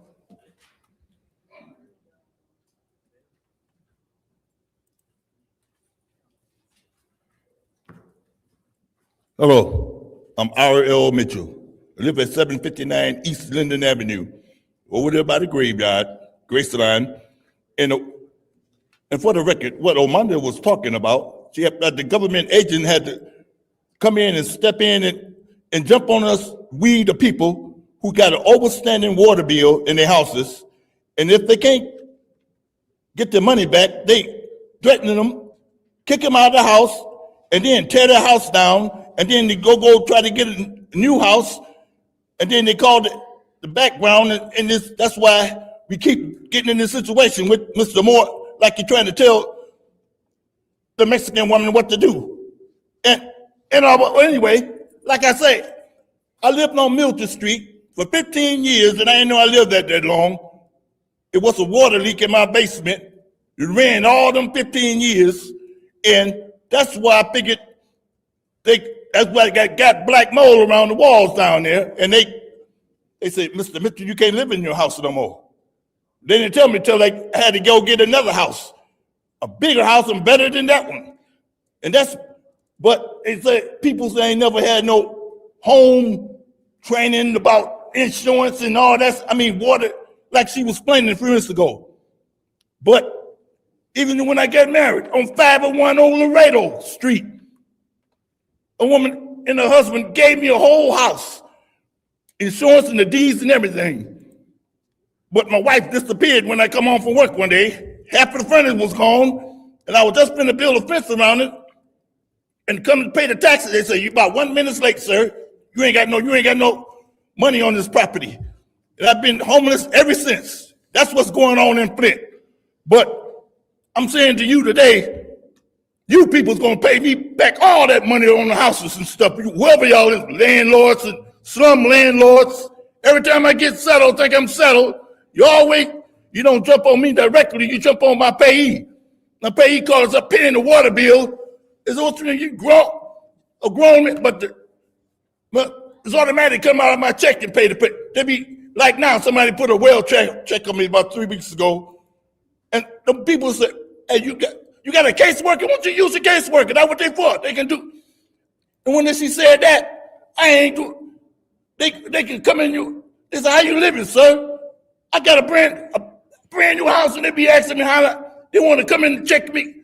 They said, that's why people's in Flint and getting them outside agency and jumping on me like they doing our president, taking over Greenland. Now the House of Lords going to attack our president, and he going to do what he supposed to do.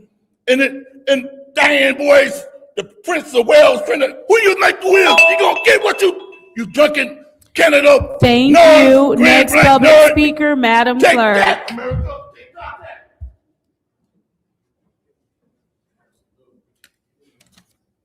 Next speaker is John Baker. I believe he left. Michael Clack. I believe he left. M. Young. She left. Rich Jones.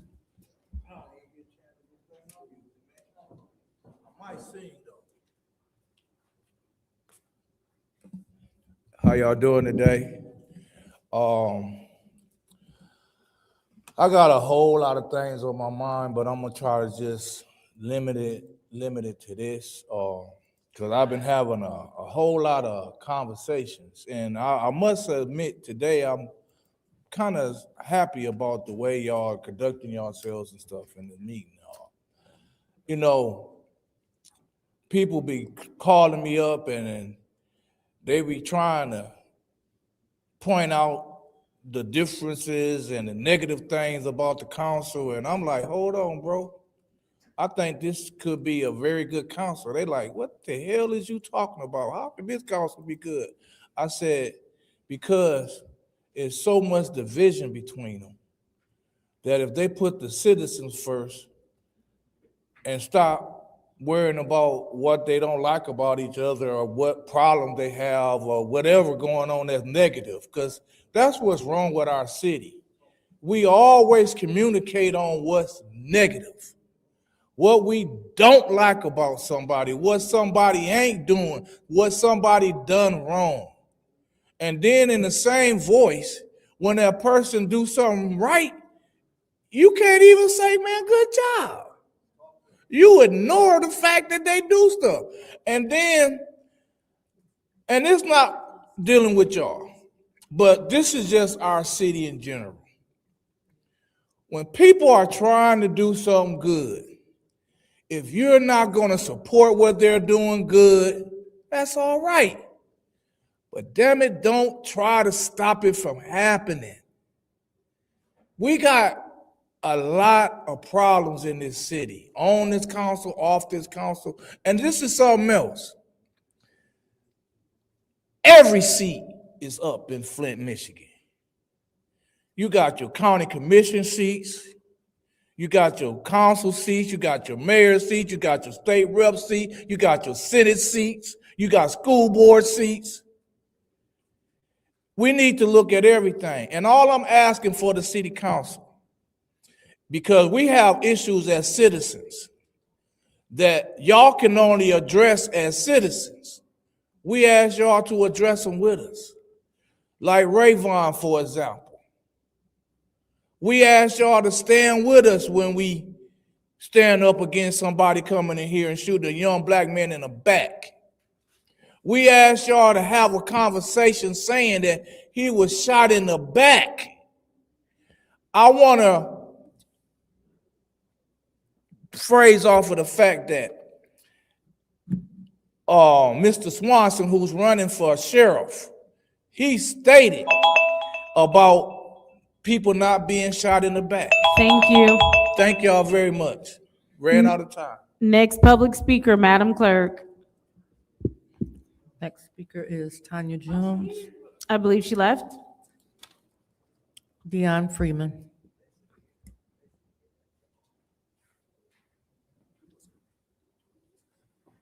Good evening, City Council. Dion Freeman, a First Ward resident. My statements are pretty much from the last meeting, and I apologize I didn't get my slip in on time. It's about recast. The last time I was at the podium and at a meeting, I noticed that 3 different organizations got close to a total of like $730,000, close to $1 million for recast, 3 different organizations.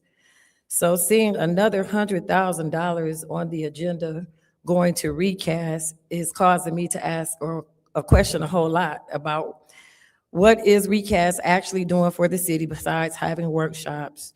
What are the bottom line measurables, how it's affecting and making the residents' lives better? The other thing I want to know is the Flint money that's going to recast. Is it only supporting Flint residents, or is it supporting county residents or any residents that come to these meetings? Because I don't think they limit who can come and who can't come. So my thought is, and this is where I'm at with a whole lot of entities and a whole lot of organizations. I've said, and you'll probably hear me say this 4, 5, 6, 7, 8, 9 to 11, 12 times. I'm tired of being given trinkets and trash when we need bottom line results and bottom line items that are going to help the residents. A $25 gift card may not seem like much, but if you took that $100,000, you can give 4,000 residents $25. It may be a partial tank of gas. We know that's not going to fill up our tanks these days. But I'm looking to see something done with our money from the city and even larger entities to affect the finances and the bottom line of the residents. I like great programs. I go to plenty of workshops. I've been to several recast events. I'm not saying they don't give good information. But after this 5-year period is over, because from what I've heard, this program was only the last 5 years. When this 5 years is up, is that going to be the end of recast, or is recast entities and everything dealing with recast going to come back and ask for more money? My question is too, I would like to find out from just this past year alone, or even previous years, how much Flint money has been given to this recast program. Dollars being given to each one of these entities, I'm sure there is something in there that says that they have to do some type of evaluations on their own to already get this money. So if each individual entity already has to do their own evaluations, why are we paying a separate entity to come in and do it? Or I might be misunderstanding, is Michigan State the entity that's responsible for doing every single evaluation from these recast events? So I'm just really asking for some clarity, because I really want to see some more effective things happen for our residents in the city, like more counseling. Thank you. Thank you. Next public speaker, Madam Clerk. The final speaker for this meeting is Mari Kopeny.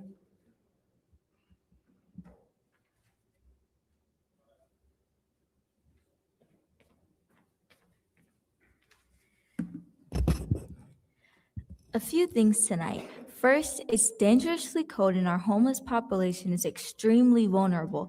Last week, we had a homeless man freeze to death inside of an abandoned building over on Ballinger. I know the news didn't cover it, but his life mattered. With the downsizing of capacity at the homeless shelters and warming center, I am afraid we are going to see another human freeze to death here. There are several people who are working in the community to try to help our homeless population, but when it's cold, we need to make sure they have access to safe shelter. Next, it's disappointing to see what our community has no plan for when ICE ramps up their activity here. We have a huge Hispanic community that are going to be targeted and harassed if current tactics we are seeing across the country are implemented here. I know Dr. Lewis attended the immigrants' rights training. Maybe collaborate with her on how the city can protect the residents.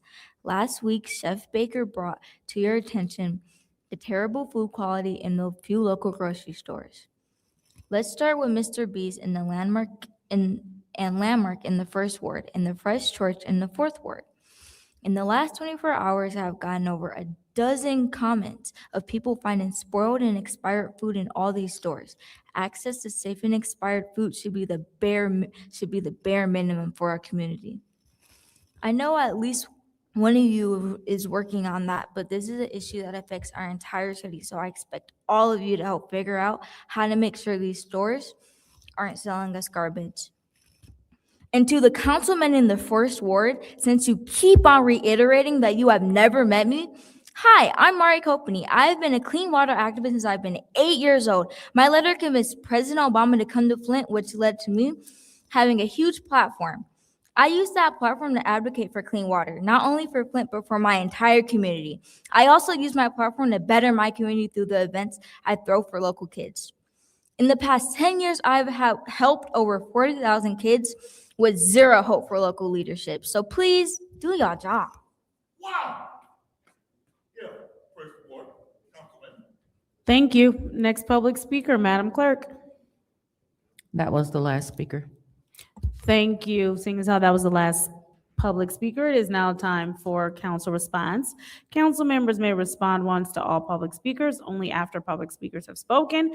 An individual council member's response shall be limited to 2 minutes. Is there anyone who wishes to speak during council response? Councilwoman Winfrey Carter, you have the floor. I love it. Thank you, Madam Chair. I love it when our young people come to council meetings. They are engaged in the process, you know, and they get up to the podium and they speak. I just love it. Little Miss Flint and your sister, thank you guys for always showing up. Thank you. This is good for you. You're learning about civic engagement. Hopefully when you get older, you know, start priming yourself to be able to work, run for, you know, any type of elected official position. If you're running in school for your city for your, what do you call it, student council, you know, that would be good. This is a good start, and thank you for coming. And thank all of the other residents for being here. And I see some representatives from Consumers Energy. Thank you guys for being here. Thank you. Is there anyone else who wishes to speak during council response? All right, seeing as how there's no one else who wishes to speak during council response, I will go ahead and take my time. I too would like to thank Mari. Continue to use your voice and your platform to uplift issues that are happening here.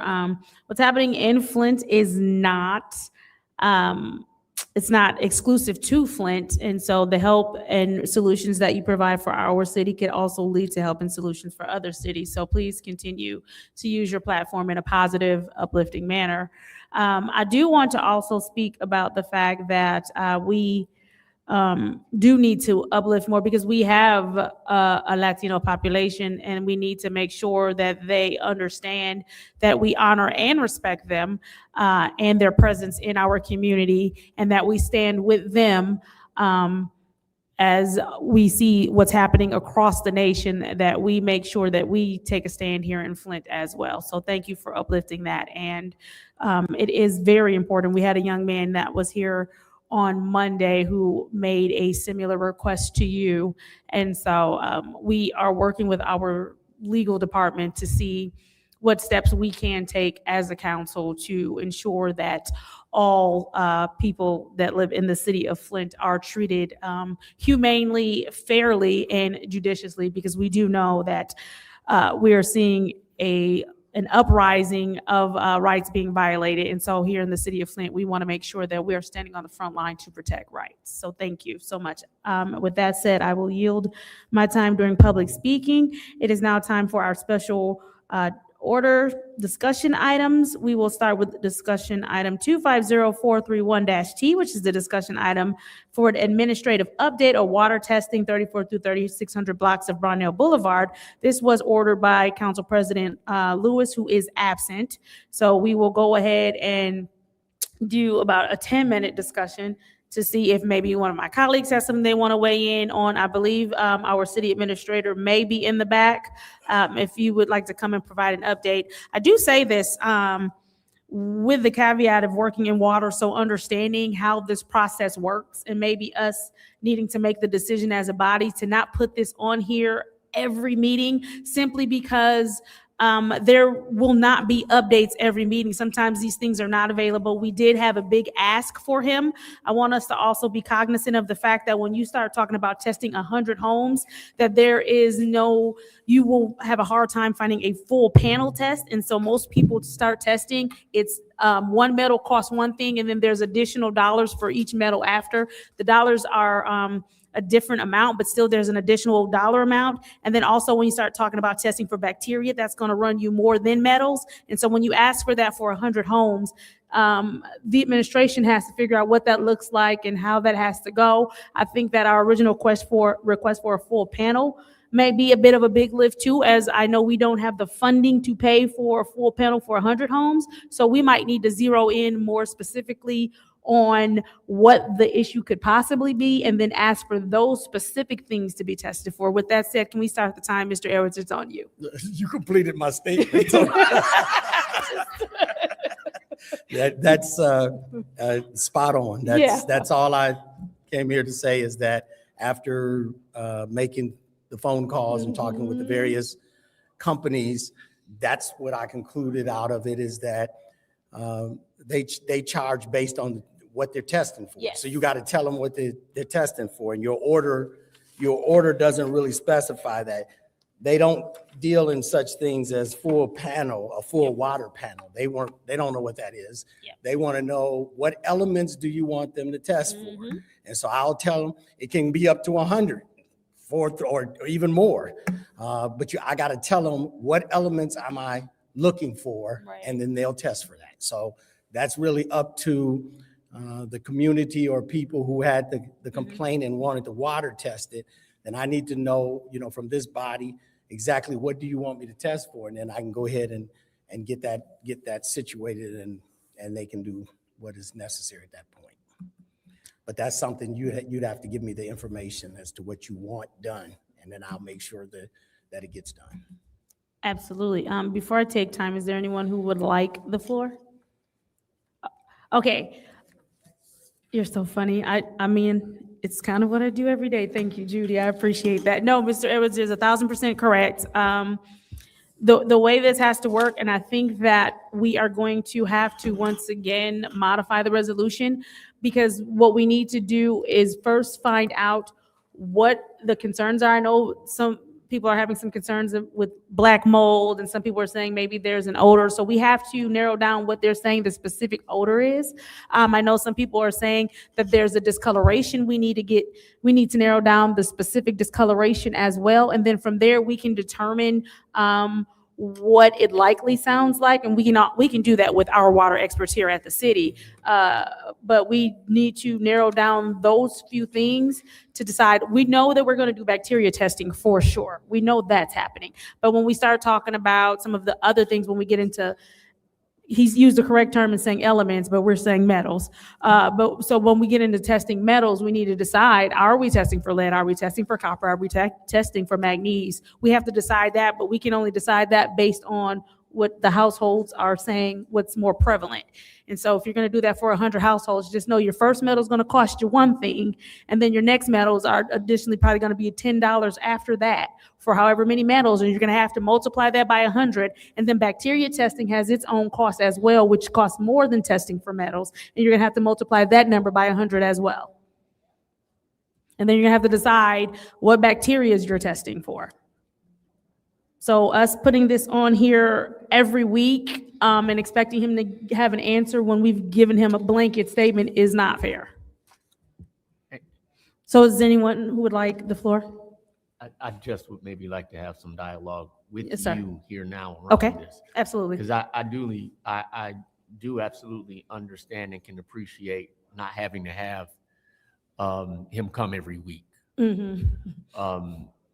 And I guess what I'm also hearing is, should we be engaging the residents in these homes Yes. and trying to do some type of survey so that we can identify, as you said, what type of testing we need to do based on what they're saying they're seeing or experiencing within their homes?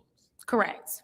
Because that's going to help inform what metals we put in, what metals and what bacteria that we place in the resolution to be tested for. So how do we come as a body to developing that survey? I mean, I have no problem yielding to you, Councilman Mashat, Mhm. as the lead on this, because this is your area of Mhm. expertise. And I would only, add support. Okay. In other words. Yeah. But in what ways do we actually go about the working of getting even the survey built? Or is it something that, not to give you a job? So there may or may not already be a survey that can be provided to Davina to provide to everyone else to see if they would like to add to. That sounds like that would be, and not maybe, a wonderful start. So thank whoever wrote that survey that may be Yeah. available to us to get us jump started, and I'll yield from there. Okay, is there anyone else who would like the floor? Councilman in the first ward. I just had through the speaker, would it be helpful? I know we're just focusing on the blocks in the neighborhood here, but to do a survey for all 9 wards to kind of compare the differences and things like that. Seeing say in one area you might get Legionnaire, and then in this area it might be lead and some other things. And that way we kind of getting ahead. So if there's other areas we ultimately going to have to try to address, we already got ahead of the curve, kind of ahead of it. Would that be helpful if we just did to test all 9 wards? I would say that, of course, this issue was presented by council and brought to the administration. And previous council discussions, as we talked about it, we realized, or at least it was realized amongst the body, that we had to narrow it down to these specific location because this was the location of complaint. I don't know if, at this point, because it was expanded, it kept expanding the first time I was here. And then eventually somebody said, we had no dollar value as we were expanding, and we had no understanding of a dollar value. So then that's how the particular council resolution came to be, is that, okay, let's restrict it to this particular location, this particular complaint, see what we can work out, see if we can come to terms with testing in this area, and then maybe it had ramifications for other areas. So that's how it transpired to what it is right now. So kind of using this just as the pilot. Yeah, this was going to be, the initial, pilot, if you will, to determine some of what was going on. Okay. But I'm just saying, just far as a survey, not necessarily saying we're finna go in to do the work because it's funding and things like that, and using it still as the pilot, but taking that survey that we're talking about putting together and addressing all 9 wards. So once we get past this and address this issue, if we need to go into the other wards, we already kind of ahead of the curve of what we need to be looking out for and just going at the dollars and things like that to do it. I would say, I mean, that's the discussion about the survey. I'm not sure who will be the operators. This sounds like a council aspect, but I'm saying if you're talking about the administration, then we have other issues then we got to consider as part of that process. But if it's something that the council feels like they can work out or orchestrate volunteers or whatever the case may be to be able to do that, we don't have any opposition, to acquiring that kind of information to help make this decision. But that would be strictly up to the council, how they figure out how to work out this survey business. Okay, thank you. I yield. Yep.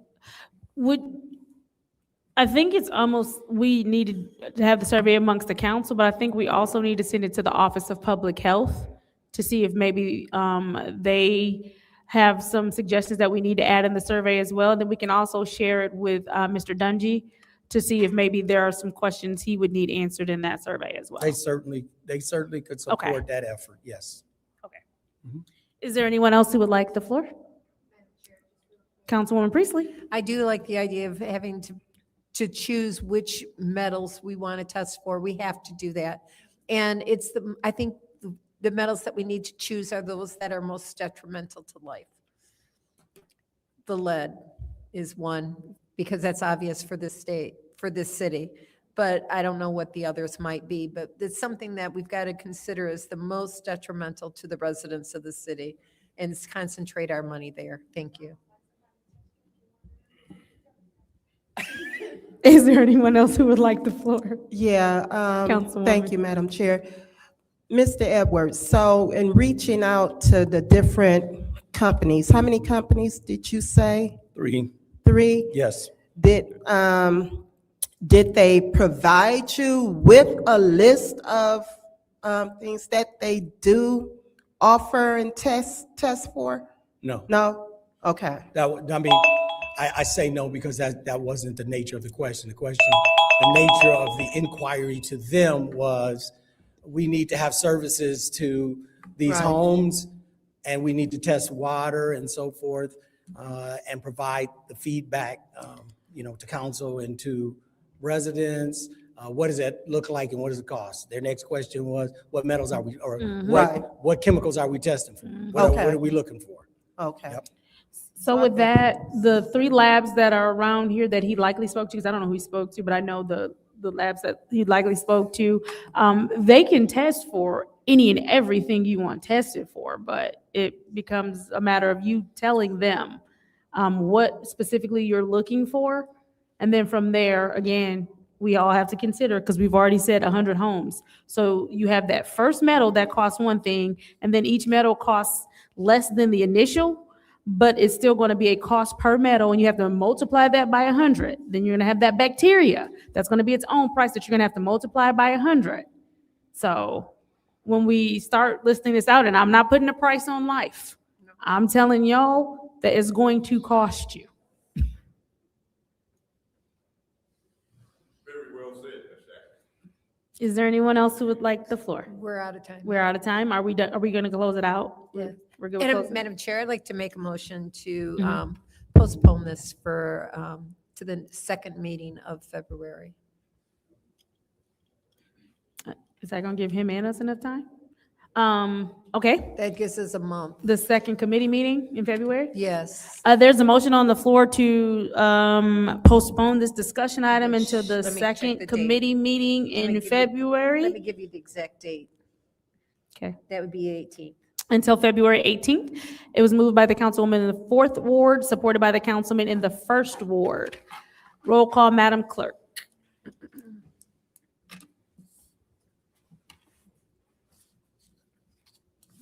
Mr. Alamin? Dr. Lewis is not in. Ms. Johnson? Yes. Ms. Priestley? Yes. Ms. Winfrey Carter? Yes. Ms. Burns is not in. Ms. Mashat? Yes. Mr. Pfeiffer is not in. Mr. Jarrett. Yes. Vote is 6 yes, 0 no. Vote is 6 yes, 0 no. This discussion item, thank you very much, City Administrator, has been postponed until February 18th. Moving on to our second special order discussion item, discussion item 260030, which is a discussion item for Consumers Energy Drive Up Payment Center. It was requested by Dr. Lewis, who is absent, concerning Consumers Energy and the closing of the Drive Up Payment Center. We'll go ahead and start this with 15 minutes because we do have representatives from Consumers Energy present. And I believe that the wording in the discussion item, if you could join us at the lectern, please. I believe the wording in the discussion item is as such, as just to inform us about the closing of the Drive Up Center and what that means for residents and how it will be accessible and what are some options. So we'll go ahead and turn it over to our representatives. If you could please introduce yourselves. Absolutely. Thank you, Raphael Turner. I'm the Community Affairs Manager for Consumers Energy. And Kyle McCree, Director of Community Affairs, Consumers Energy. Okay, so first of all, I'd just like to say good evening to the council members of Flint City Council. Thank you for allowing me and us to be here this evening and speak to you for a few moments about these changes.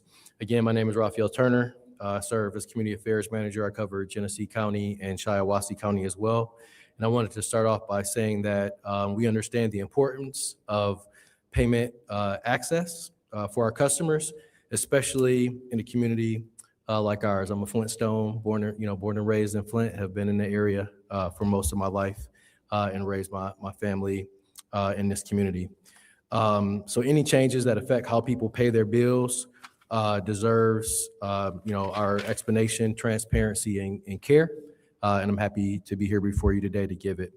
I'm here to talk about the recent closure of the drive-through payment window, and I'll add to the payment drop box at our Flint Service Center direct payment office to explain why these changes were made, what we've learned from the data as to how our customers pay, and most importantly, how customers continue to be supported in the Flint area.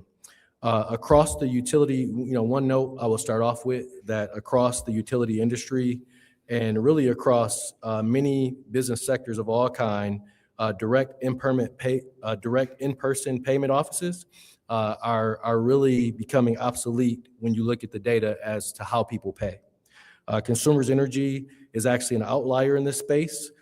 We are the only utility of our scale in the state of Michigan currently, and possibly one of only a handful in the country that still offer any type of direct payment office at all. So just wanted to lift that point. The reason for the shift is not about us walking away from customers, but it's about how customers are choosing to pay. So when we look at our system-wide payments, less than 1% of all customers make payments by coming into a direct payment office. Here in Flint specifically, we have seen a decline of 55% in foot traffic since 2019, and less than 10% of those customers who visit the service center were using the drive-through payment option. These numbers told us that while the service still existed, very few customers were relying on it as their method of payment. I'd like to talk briefly about the drop box, which has been closed, or the drop box for payments, which was removed in May of 2025. Drop box payments often created challenges for our customers. Payments left on a Friday night, for example, might not have been collected or processed until a Monday morning, leading to delays and frustrations for our customers. We also frequently found like cash left in the drop boxes, and sometimes that cash was even separated from the envelopes that they were placed in, which created a real security risk, not only to the payment itself, but also to our customers when they were approaching the drop box to sometimes, again, which we advised against, to put cash in a drop box. Simply put, it was no longer safe or a reliable way to pay. And so again, that drop box was removed with very, very little, if any. I'm the community affairs manager. I've represented this area going on 5 years, and did not receive any direct pushback from the drop box being removed back in May. Now going to the drive-through window, which presents its own sets of challenges. Communication was limited. Customer validation was very difficult, as our employees couldn't hear the customers, but they could not see the customers when it came down to verification of identification for a customer account. By contrast, in our lobby payment, which allows clear communication, better verification, and more meaningful engagement with our customers. And that is simply the focus of my role, is external customer engagement. And so we really want to have those touch points and meaningful engagements with our customers. But I want to make very clear at this point, walk-in payments are still accepted at the Flint Direct Payment Office, and the facility has been updated in recent years to be fully ADA compliant for those who are coming in to engage with the customer service representative at our direct payment office. Beyond that, customers today have more ways to pay than ever, many of which are faster, safer, and more convenient. And, quite frankly, customers are voting when we collect this data. They're voting with how they choose to pay. And I'll give you a few examples of, what's overtaken, walk-up or direct payment centers or drive-through centers or drop boxes by over 99% of our customers using these other methods. And those methods, that have no fees are by paying online, which is number one, followed by payment directly to Consumers Energy using our automated phone system, our 24/7 phone system. There's no additional fees for those when customers are paying direct. We also have agency authorized payment agencies.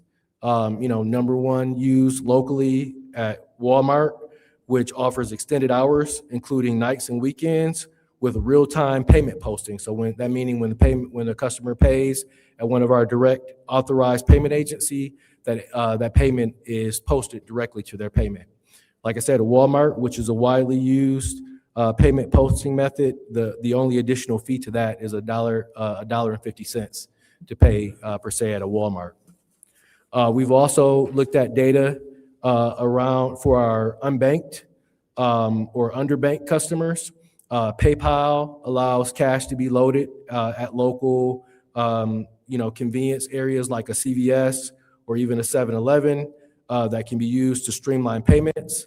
We've also have banking partners who have, warm transfers to live assistance that we're beginning to use. And we started this year in our lobby to have our customer service representatives in our lobby to assist the customers, again, at 1%, to help them move into the digital space of downloading our payment app and also learning about other digital payment options, again, which allows much more engagement with our customers. We still have face-to-face.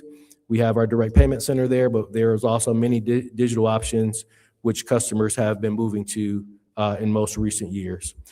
So, what's important for us is not just how customers pay, but how we're able to support them.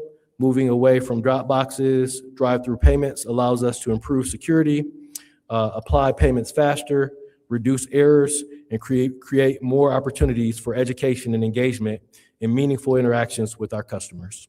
So, as I conclude, I would say at Consumers Energy, we are committed to being focused on customer first, to delivering a world-class performance with hometown service, and to making sure Flint customers are not left behind as payment systems continue to evolve.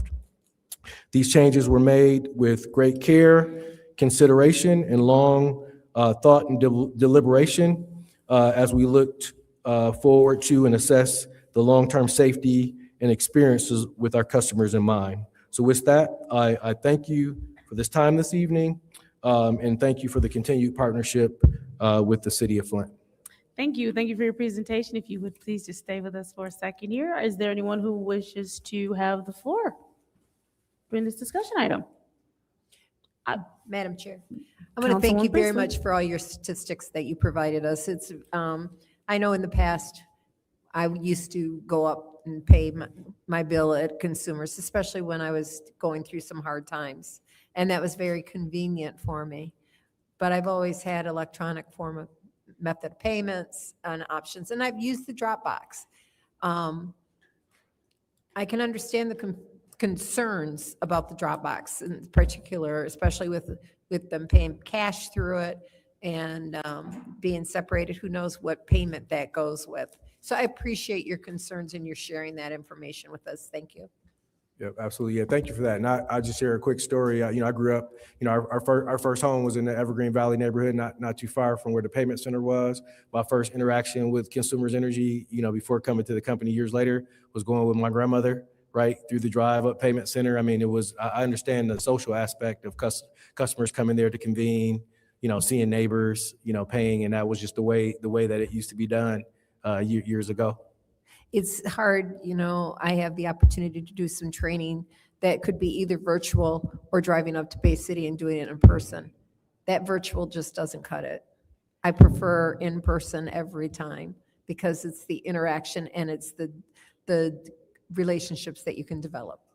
So, thank you. Absolutely. So we understand the customer's affinity to the space, but it's just not being utilized in that way because people are just transitioning to digital methods and other methods of payment that are much more convenient and, get it post directly to the account. Thank you. Is there anyone else who would like the floor for this discussion item? How do we educate our? Councilwoman in the third I'm ward, you sorry. have the floor. Madam Chair. I'm sorry. Could you tell me, how do we educate the elderly people that feel that their accounts could be compromised and don't want to transition, or it's hard for them to transition from using technology and putting their payment in and having their accounts linked to Consumer Energy or the payment center? So how do we educate them and get them conformed to now the new technology? Because that's where the problem is probably going to rely on. It's going to rely with the elderly, of people just not wanting to make that transition. So they have to get up and walk, because those are the ones who usually can't walk inside. Yep. So what do we do about them? No, thank you. Yeah, thank you so much for answering that question, Councilwoman Johnson. Very insightful. So starting this year, so one of the things I mentioned that we started this year in the new year is that we're having customer service representatives and payment representatives that are there in the lobby. So the building has been made, ADA compliant, so individuals can get in. There's a ramp to get in. But what we're doing with that meaningful customer interaction is that we're actually taking time inside of the direct payment center now to walk our senior customer, all of our customers really, so not just seniors, but when we talk about the 1% that still use a direct payment office, many of them who are seniors and have that familiarity of coming into the space. We have customer service representatives on site that are walking them through that education piece of how to use their cell phones, how to download the app and make sure they can use facial recognition, have a secure ID and password to go in and be able to pay like directly on their phone on the app. Also how to use the website and use the digital tools that are available in a safe manner so that their accounts are protected. And so that service is there. We're going to continue with that. And so because many of the customers who are coming in now, since there's been such a reduction, just in the foot traffic, and again, only 10% of those customers were drive up. So, 1 out of 10 were individuals who using the drive through. We're just now having them to come in to give them that education piece so they can transition to safer methods. And so that we plan to continue to do that. And again, most of these customers who come into the physical space to pay are repeat customers. And so we'll have, we're seeing the same customers come in and out over and over again. We know who those customers are, and we're reaching out to them through all formats, not just when they walk up, but through mailing, through outreach, to make sure that, none of our customers are left behind as we transition to different payment options. Thank you. I appreciate that. Yeah. Thank you. Is there anyone else who would like the floor for this discussion item? I will go ahead and take some time. Okay. We're gonna run out of Okay, time, but I just got one you quick can thing. go ahead and take that 1 minute so that we can vote on some more time. Go Okay, ahead. okay, sounds good. Yeah, so just really quickly, I brought, 100 copies, can provide more, but for council members, for audience members, I can leave them here with the council. But this is around our affordability piece. So this is our one pager around affordability. These are tips to save during the winter. And then also on the backside of this, I guess a one pager, two-sided. On the backside of this is state emergency relief for new payment assistance programs and what those maximum assistance are for cash assistance to pay bills for 2025 and 2026. And also, other methods of bill support that are currently available to our customers. I know we're in a freeze right now in the middle of the heating season. We know that there are vulnerable customers out there that are struggling, and there are some resources where our customers to go to seek assistance and help. Thank you. I do want to go ahead and take an opportunity to speak. We do have 2 Madam seconds left. Chair, would you like to Councilwoman add another Kinsler. 5 minutes? Will that be adequate? Did you tell me to wrap it up in 5? Can I do 7? Make a motion to add 10 minutes discussion. I know her too well. She has That's no that's some faith. inflation right I have there. no faith in her. She has no faith in me to be able to wrap it up in 7. There's a motion on the floor to add 10 more minutes. Is there support? Moved and properly supported by the councilman in the first ward. Roll call, Madam Clerk. Dr. Lewis is not in. Ms. Johnson? Yes. Ms. Priestley? Yes. Ms. Winfrey Carter? Yes. Ms. Burns is not in. Ms. Mashat? Yes. Mr. Pfeiffer is not in. Mr. Jarrett? Yes. Mr. Alamin? The vote is 6 yes, 0 no. The vote is 6 yes, 0 no. We will add 10 more minutes to this discussion item. I will go ahead and take my time. I'm gonna try to wrap it up in 7 just because. Anyway, Just to get I just me. have a couple of words for you right now. Infrastructure, education, ability, and access. The reason those words are important is because when we talk about removing that drive-through area there, we talk about the infrastructure and how consumers is set up, right? And so Councilwoman Johnson mentioned if I'm an elderly person, because my mind is fixed, and at this point, I'm not going to necessarily learn all of this other stuff that you're talking about. Great that you're offering it, but the likelihood of me actually being able to apply it is very low. So I'm going to have to walk into that building. And we know that the way that consumers is currently situated, I know you said it's ADA compliant, but we know the way that consumers is currently situated, infrastructurally, it's very inconvenient. And so when you speak to closing the drive-through, I do want us to consider those who will be inconvenienced by that infrastructure where they won't necessarily be safe depending on the conditions to walk up and utilize that infrastructure. Go ahead, I'll take it. Yeah, no, thank you, Councilwoman, for the question. Certainly, and we didn't talk about it, but the 2 ways that are possible that I think many, many people pay. One is just the auto pay through your bank account, your debit account. The other one is putting a check in the mail. I've got parents who are in that demographic, and that's what they do. That becomes a challenge if you are running close to your payment due date, right? Then the mail doesn't become as much of an option because you run into postal service issues, right? But for some of those folks who are set in their, we had to convince my father. I think I was at the utility for 5 years before I got him to get a smart thermostat. And it was only when the old dial one broke, right, that he eventually got a programmable thermostat, right? So we definitely have those customers. I will say on that point, our marketing team, we do customer segmentation. We recognize that our 6.6 million customers are not uniform or not monolithic, and we break them out into different segments. And one of them, there's a marketing term they have for it, but it is your, senior citizen population that want to stay warm, that want a predictable bill, and are used to the way that things were, don't necessarily want to change much. And so that's a different marketing segment than a Gen X, a millennial, a Gen Z customer who is looking for those changes. And I am happy that you brought up the fact that we're not monolithic, because it takes me to my next infrastructure point, right? We do also understand that all infrastructure is not created equally. When we talk infrastructure, we also mean broadband and internet access. And so when we start talking about people being able to pay online or use certain methods that require internet access or adequate internet access, we do know that Flint is one of those areas where infrastructurally our internet access is not up to par with some of the other places. And so when you look at people who may not have access to the internet to pay their bills. And I know a lot of times people think, well, people do a lot of things on their phone. Again, that leads me back to the word ability, right?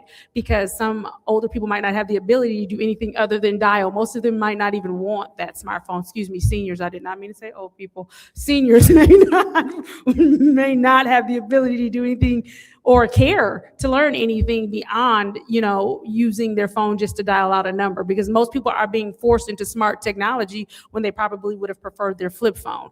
And so the reason I am really zeroing in on this is because, again, like you said, we're not monolithic, but it sounds like we're doing a little box cutting here, right? So we're saying this is what we do in this city for consumers, so this is what we need to do here in Flint. So recognizing, again, that we're not monolithic, I would ask that we revisit how we are choosing to service the Flint area. I do see what you kept doing there with that 1%, and I can appreciate that, but that is 1% that would probably be a big loss, because we know the aging population right now would be our boomers, and we know there were a lot of those. That's why they have the term boomers, right?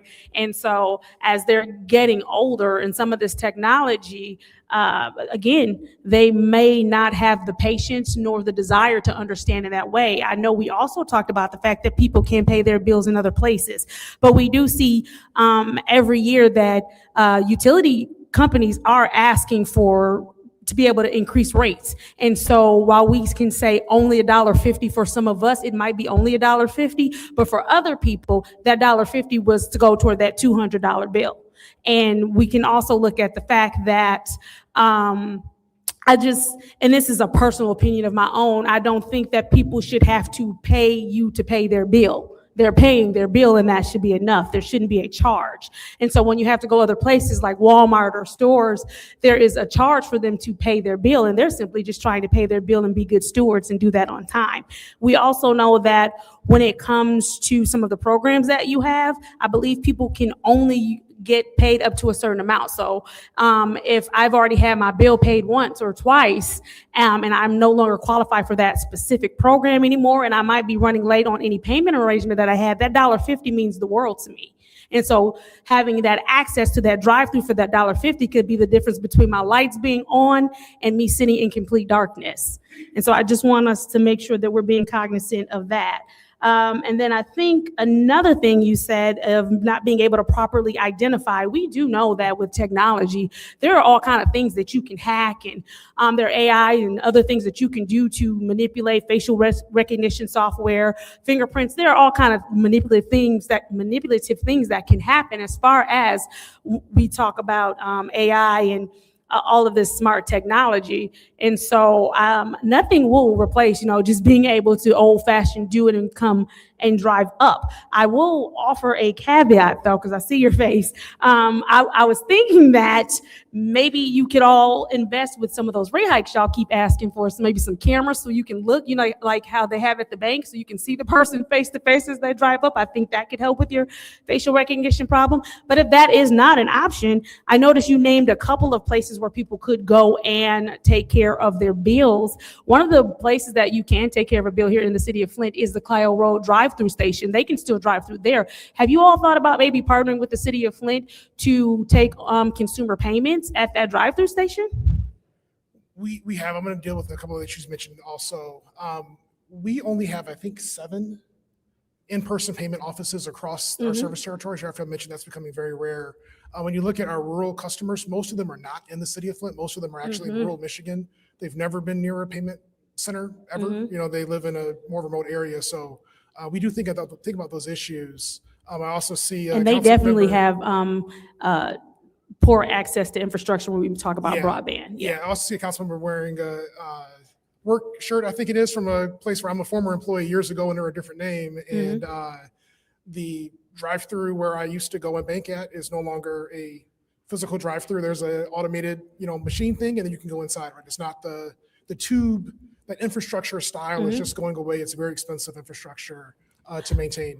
But now on the Clio Road side, I will say that our fees that are charged, whether it's for credit card use or if it's at a third-party payment site, are not fees that we collect, that we keep. Those are for the payment processing. It's a straight pass-through. We have had discussions with the administration. Actually, I was speaking with administration today We're exploring what's possible. We've run into the fee as an issue. If Mhm. someone else is making the payment, there's a fee. Mhm. We don't want there to be a fee. The city doesn't want there to be a fee, but that's the reality of our third-party payment system. We continue to be in conversations on what may be possible in Cloud Road. We haven't, we're trying to turn over every stone to think creatively of what's So possible. then you are in discussions with there being a possibility for residents to still have access to some sort of drive-through mechanism, even if it has to be the Clio Road station. We're seeing It's a if that's possibility. Yeah, we haven't said final no yet. For sure. We've run into roadblocks that involve that fee. Mhm. And as a cost of service Mhm. company, we can't absorb that fee because that really becomes ratepayers across Michigan absorbing that fee, Mhm. which isn't equitable when it's only for, obviously the Cloud Road Payment Center. It's not a statewide I love you system. both, right? But you know Yeah. I'm going to say it. Y'all ask, not you two specifically, but the company asks for enough rate hikes every year that I think you can absorb a fee. But that's a personal opinion. But I am happy to hear that the Clio Road discussion is happening, because that will give people an option to be able to still stay in their cars. And so I do hope that those talks work out. I want to reiterate for everybody that didn't hear, we're not saying that it's happening. They're saying they are considering. I do thank you both for coming. Judy was correct, and I hate when Judy is right. I try. But thank you both for coming and providing an explanation and listening to us and taking just a little bit of temperature. But, at the end of the day, the infrastructure, education, ability, and access is always going to be important for me as far as Flint residents. Love hearing about rural areas. I serve in another capacity in which I am concerned about that, but in this specific capacity, I just want to make sure that Flint residents have all the access they need in the ways that they need it. So thank you. We will leave copies of these flyers in the back, and then I know we have at least one email address. If we can get it to one council person, if you could get it to your colleagues, or get it to Davina can send it to all of us. Yeah, we'll get it to Davina, and that Mhm. way you can use it in your electronic newsletters or communications as well. We appreciate that. JPEGs are great. Yep. Thank you both so Thank you. much. Thank you. Facebook doesn't like PDFs. Okay, JPEG and PDF. Okay, maybe in the morning then, we get it to her. Thanks. All right, thank you. We are officially closing out that discussion item. Moving on to the consent agenda. Madam Chair, Councilwoman Priestley. make a motion to send the consent agenda to council. There's a motion to send the consent agenda to council. Is there support? Moved and properly supported by the councilman in the first ward. Are there any separations? Seeing as how there are no separations, this is the roll call vote to send the consent agenda to council. Roll call, Madam Clerk.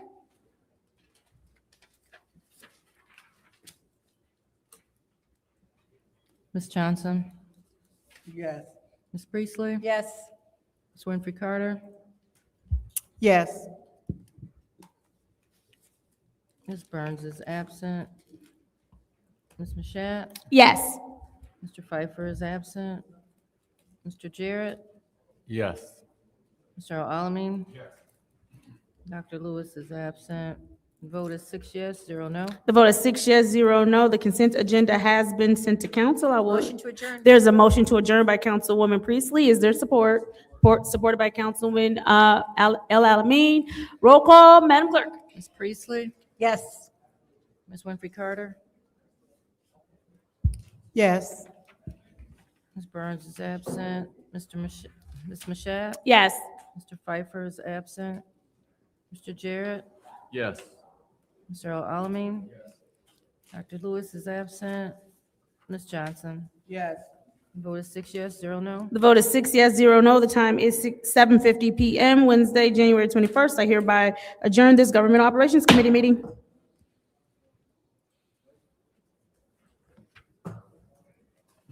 Is there anyone who needs to fill out a speaker slip for our next meeting?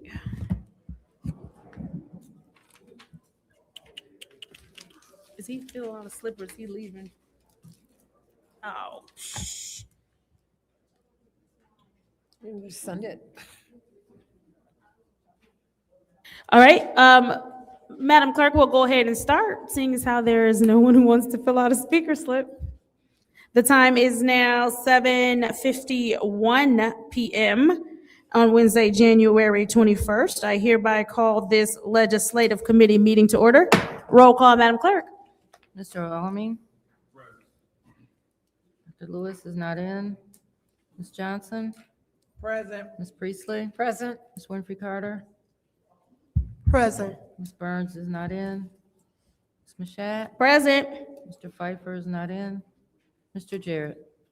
Present. You have 6 members present. We have 6 members present. It is now time for the reading of the disorderly person city code subsection. Any person that persists in disrupting this meeting will be in violation of Flint City Code Section 31-10, disorderly conduct, assault, and battery in disorderly persons, and will be subject to arrest for a misdemeanor. Any person who prevents the peaceful and orderly conduct of any meeting will be given 1 warning.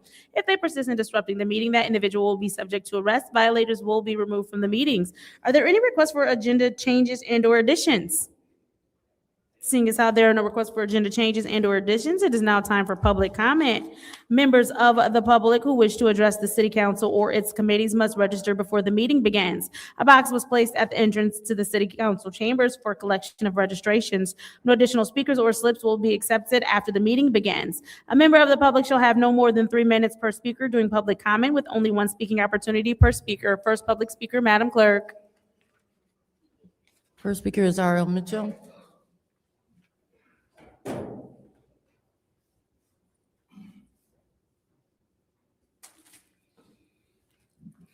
Hello, I'm R.L. Mitchell. For the record, I'm the last of the baby boomers in Flint.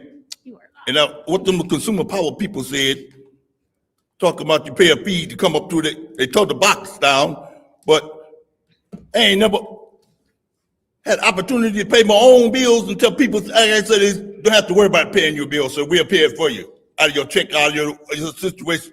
But on last week, on Martin Luther King Day, I decided to go to McCree Theater to watch Tupac's instead of going down to the library to watch the people do their drama stuff and talk about, King. I went to get off the bus right in front of the dollar store. Supposed to be at 2 o'clock. I decided to take a little time to go to buy some little fiddles at the dollar store and walk across the little swamp, and I heard some ice cracking under my feet. I think the water is about 6 feet deep. I almost went in the thing, the little swamp right there, but I made it across. I ran some kind or another. And I went over to the theater, and then I sat on the porch, and the security guy came out. I guess he didn't see me. Got in the car and took off. The people sitting in their cars. I thought the door was open, it was locked. I'm sitting there freezing, talking about consumer powers.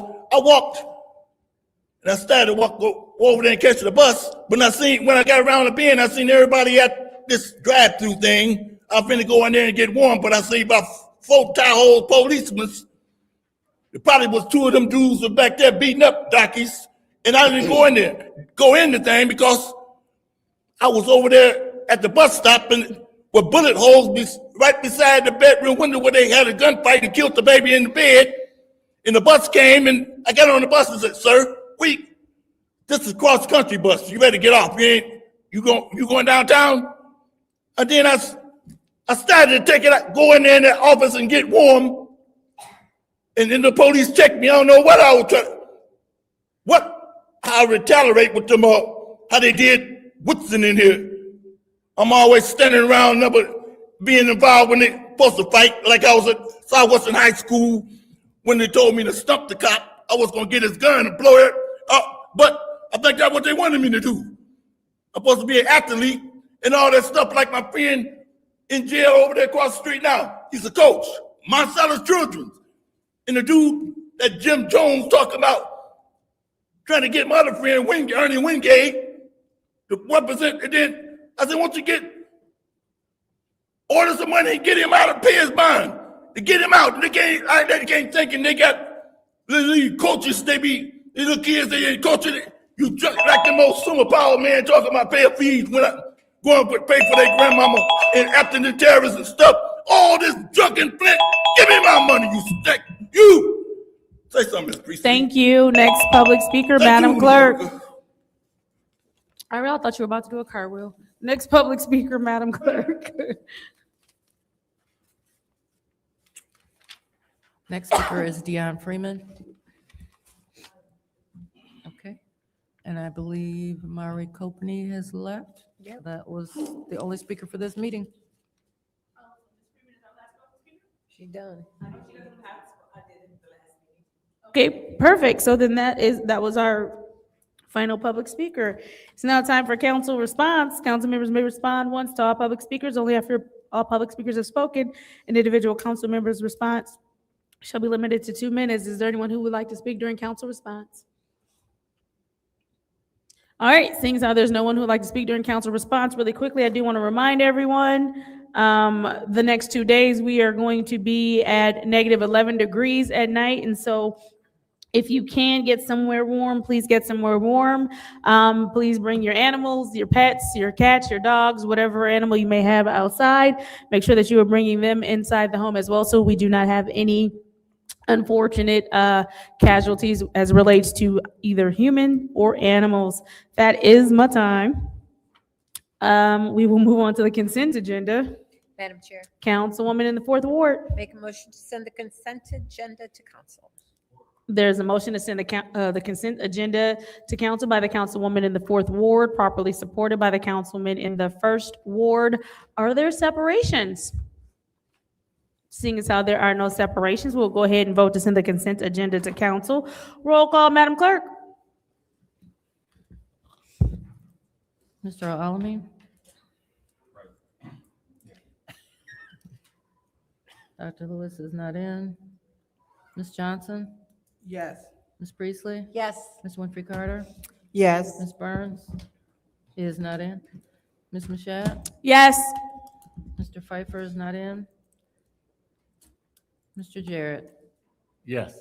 The vote is 6 yes, 0 no. The vote is 6 yes, 0 no. The consent agenda moves to council. Motion to adjourn. There's a motion to adjourn by the councilwoman in the 4th Ward. Is there support? Supported by the councilman in the 1st Ward.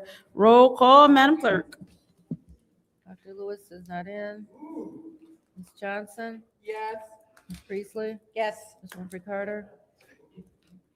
Yes. Ms. Burns is not in. Ms. Mashat? Yes. Mr. Pfeiffer is not in. Mr. Jarrett? Yes. Mr. Alamin? Vote is 6 yes, 0 no. Vote is 6 yes, 0 no. The time is 7:58 p.m. on Wednesday, January 21st. I hereby adjourn this legislative committee meeting.